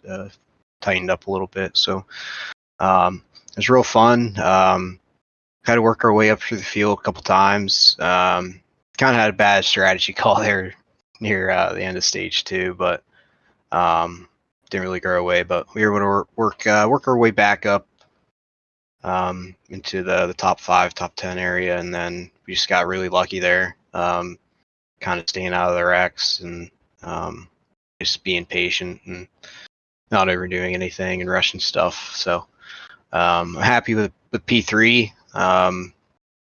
Was good run, and yeah. So of course as well, how would you describe the pressure of the tire roulette when it comes to strategy? We've seen a lot of 2-tire calls to gamble at the very end, for example. Yeah, I think it was kind of a given with how many laps we had in total for that last caution there. After that run, that longer run we had, that it was kind of a given everyone was going to take 2 tires. So this car, it's the left sides don't wear like at all, so it's pretty common to see guys take 2 tires for a short run. You just got to know the proper adjustments for it, and it's just as fast, if not faster, for a short run. So yeah, the 2-tire calls, it's something that's always been it's just better than the 4-tire call. It's a little bit of a risk, but it's to the point where you just have to take the 2 tires because everyone else is going to do it. And we used our last set there. That was the last set we had for the race when we came down. At least for me, I don't know how it was for anybody else, but so if we would have had another caution earlier in the race where people would have came down, there would have been guys on older tires, and there would have been some tire strategies there on that way. But we had enough. Luckily, NASCAR seems to be very limited on the amount of tires they're giving us, so you got to be very, very strategic throughout the entirety of the race, making sure you're not using too many tires at the beginning of the race, just to make sure you have some for the end. So yeah. So with that being said here, how do you feel about your team's Las Vegas program coming up for next week? Yeah, I think we'll be pretty good. Vegas is one of my stronger tracks. I enjoy it. It's gonna suck. It's gonna be pretty draft locked, which is the only kind of bad thing about these 1.5 miles like that. It's gonna be pack racing for 30, 40 laps, and it will spread out a little bit, but it's gonna be single file for a majority of the time. When it spreads out, it'll be all single file. Hopefully, we get some good racing though. The groove kind of moves around a good bit, especially in 3 and 4. So hopefully it's a good race. Hopefully we get a good track temp too. Hoping for more of a hotter track temp, make it a little bit more racier. But who knows? It'll probably be a cold track. So yeah. Any shows you like to give here tonight? Yeah, just everyone at Black Flag. It's kind of a rough outing for us this week, but still a good outing, still good showing. So yeah, everyone at Black Flag. Thank you guys for broadcasting these races and everyone who puts this league together. So yeah, that's all I got. Thank you guys. Jonathan Delaney coming away with a podium. Congratulations tonight. Thank you. Jonathan Delaney, you can tell the exhaustion popping up there for them. We'd like to thank the top three for speaking with us during tonight's coverage here on Maconi Entertainment. Kirk, obviously, things getting a little bit wild to end things off with some of those race starts. But in the end, new winner and a new track for these drivers to unlock when it comes to the schedule at least. Mile and a half next time out. You know, it was one of those races that, I mean, at first, it seemed like it was going to be a strategy race for the first 30 laps. Then we got a couple cautions. Then we ended up getting that strategy race towards the end. But a couple of mistakes from a few drivers brings out the cautions. And when that happened, honestly, it's just everybody trying to get all they can get. Full Length Cup Challenge does not ever cease to amaze me in terms of how they do their finishes. Finishes of these races always get chaotic, always all over the place. And folks are willing to do anything to win the race. And I could just say that this is a great example of folks willing to do whatever it takes. Whether or not you make friends doing it or not, they try to get the win, and it worked out. So, again, Full Length Cup Challenge here live on Maconi Entertainment. Definitely worth our time. With that being said, it's time to say goodnight for tonight's coverage here from Phoenix Raceway here tonight. For Howie Burrows, our producer, for co-commentator Kirk Mills, I'm Justin Prince saying so long. Enjoy the rest of your evening. Be sure to stay tuned to all our social media pages as well to keep up with all the racing when it comes to Maconi Entertainment. Time to say goodnight. We'll see you next time for more coverage of the FLCC from Las Vegas,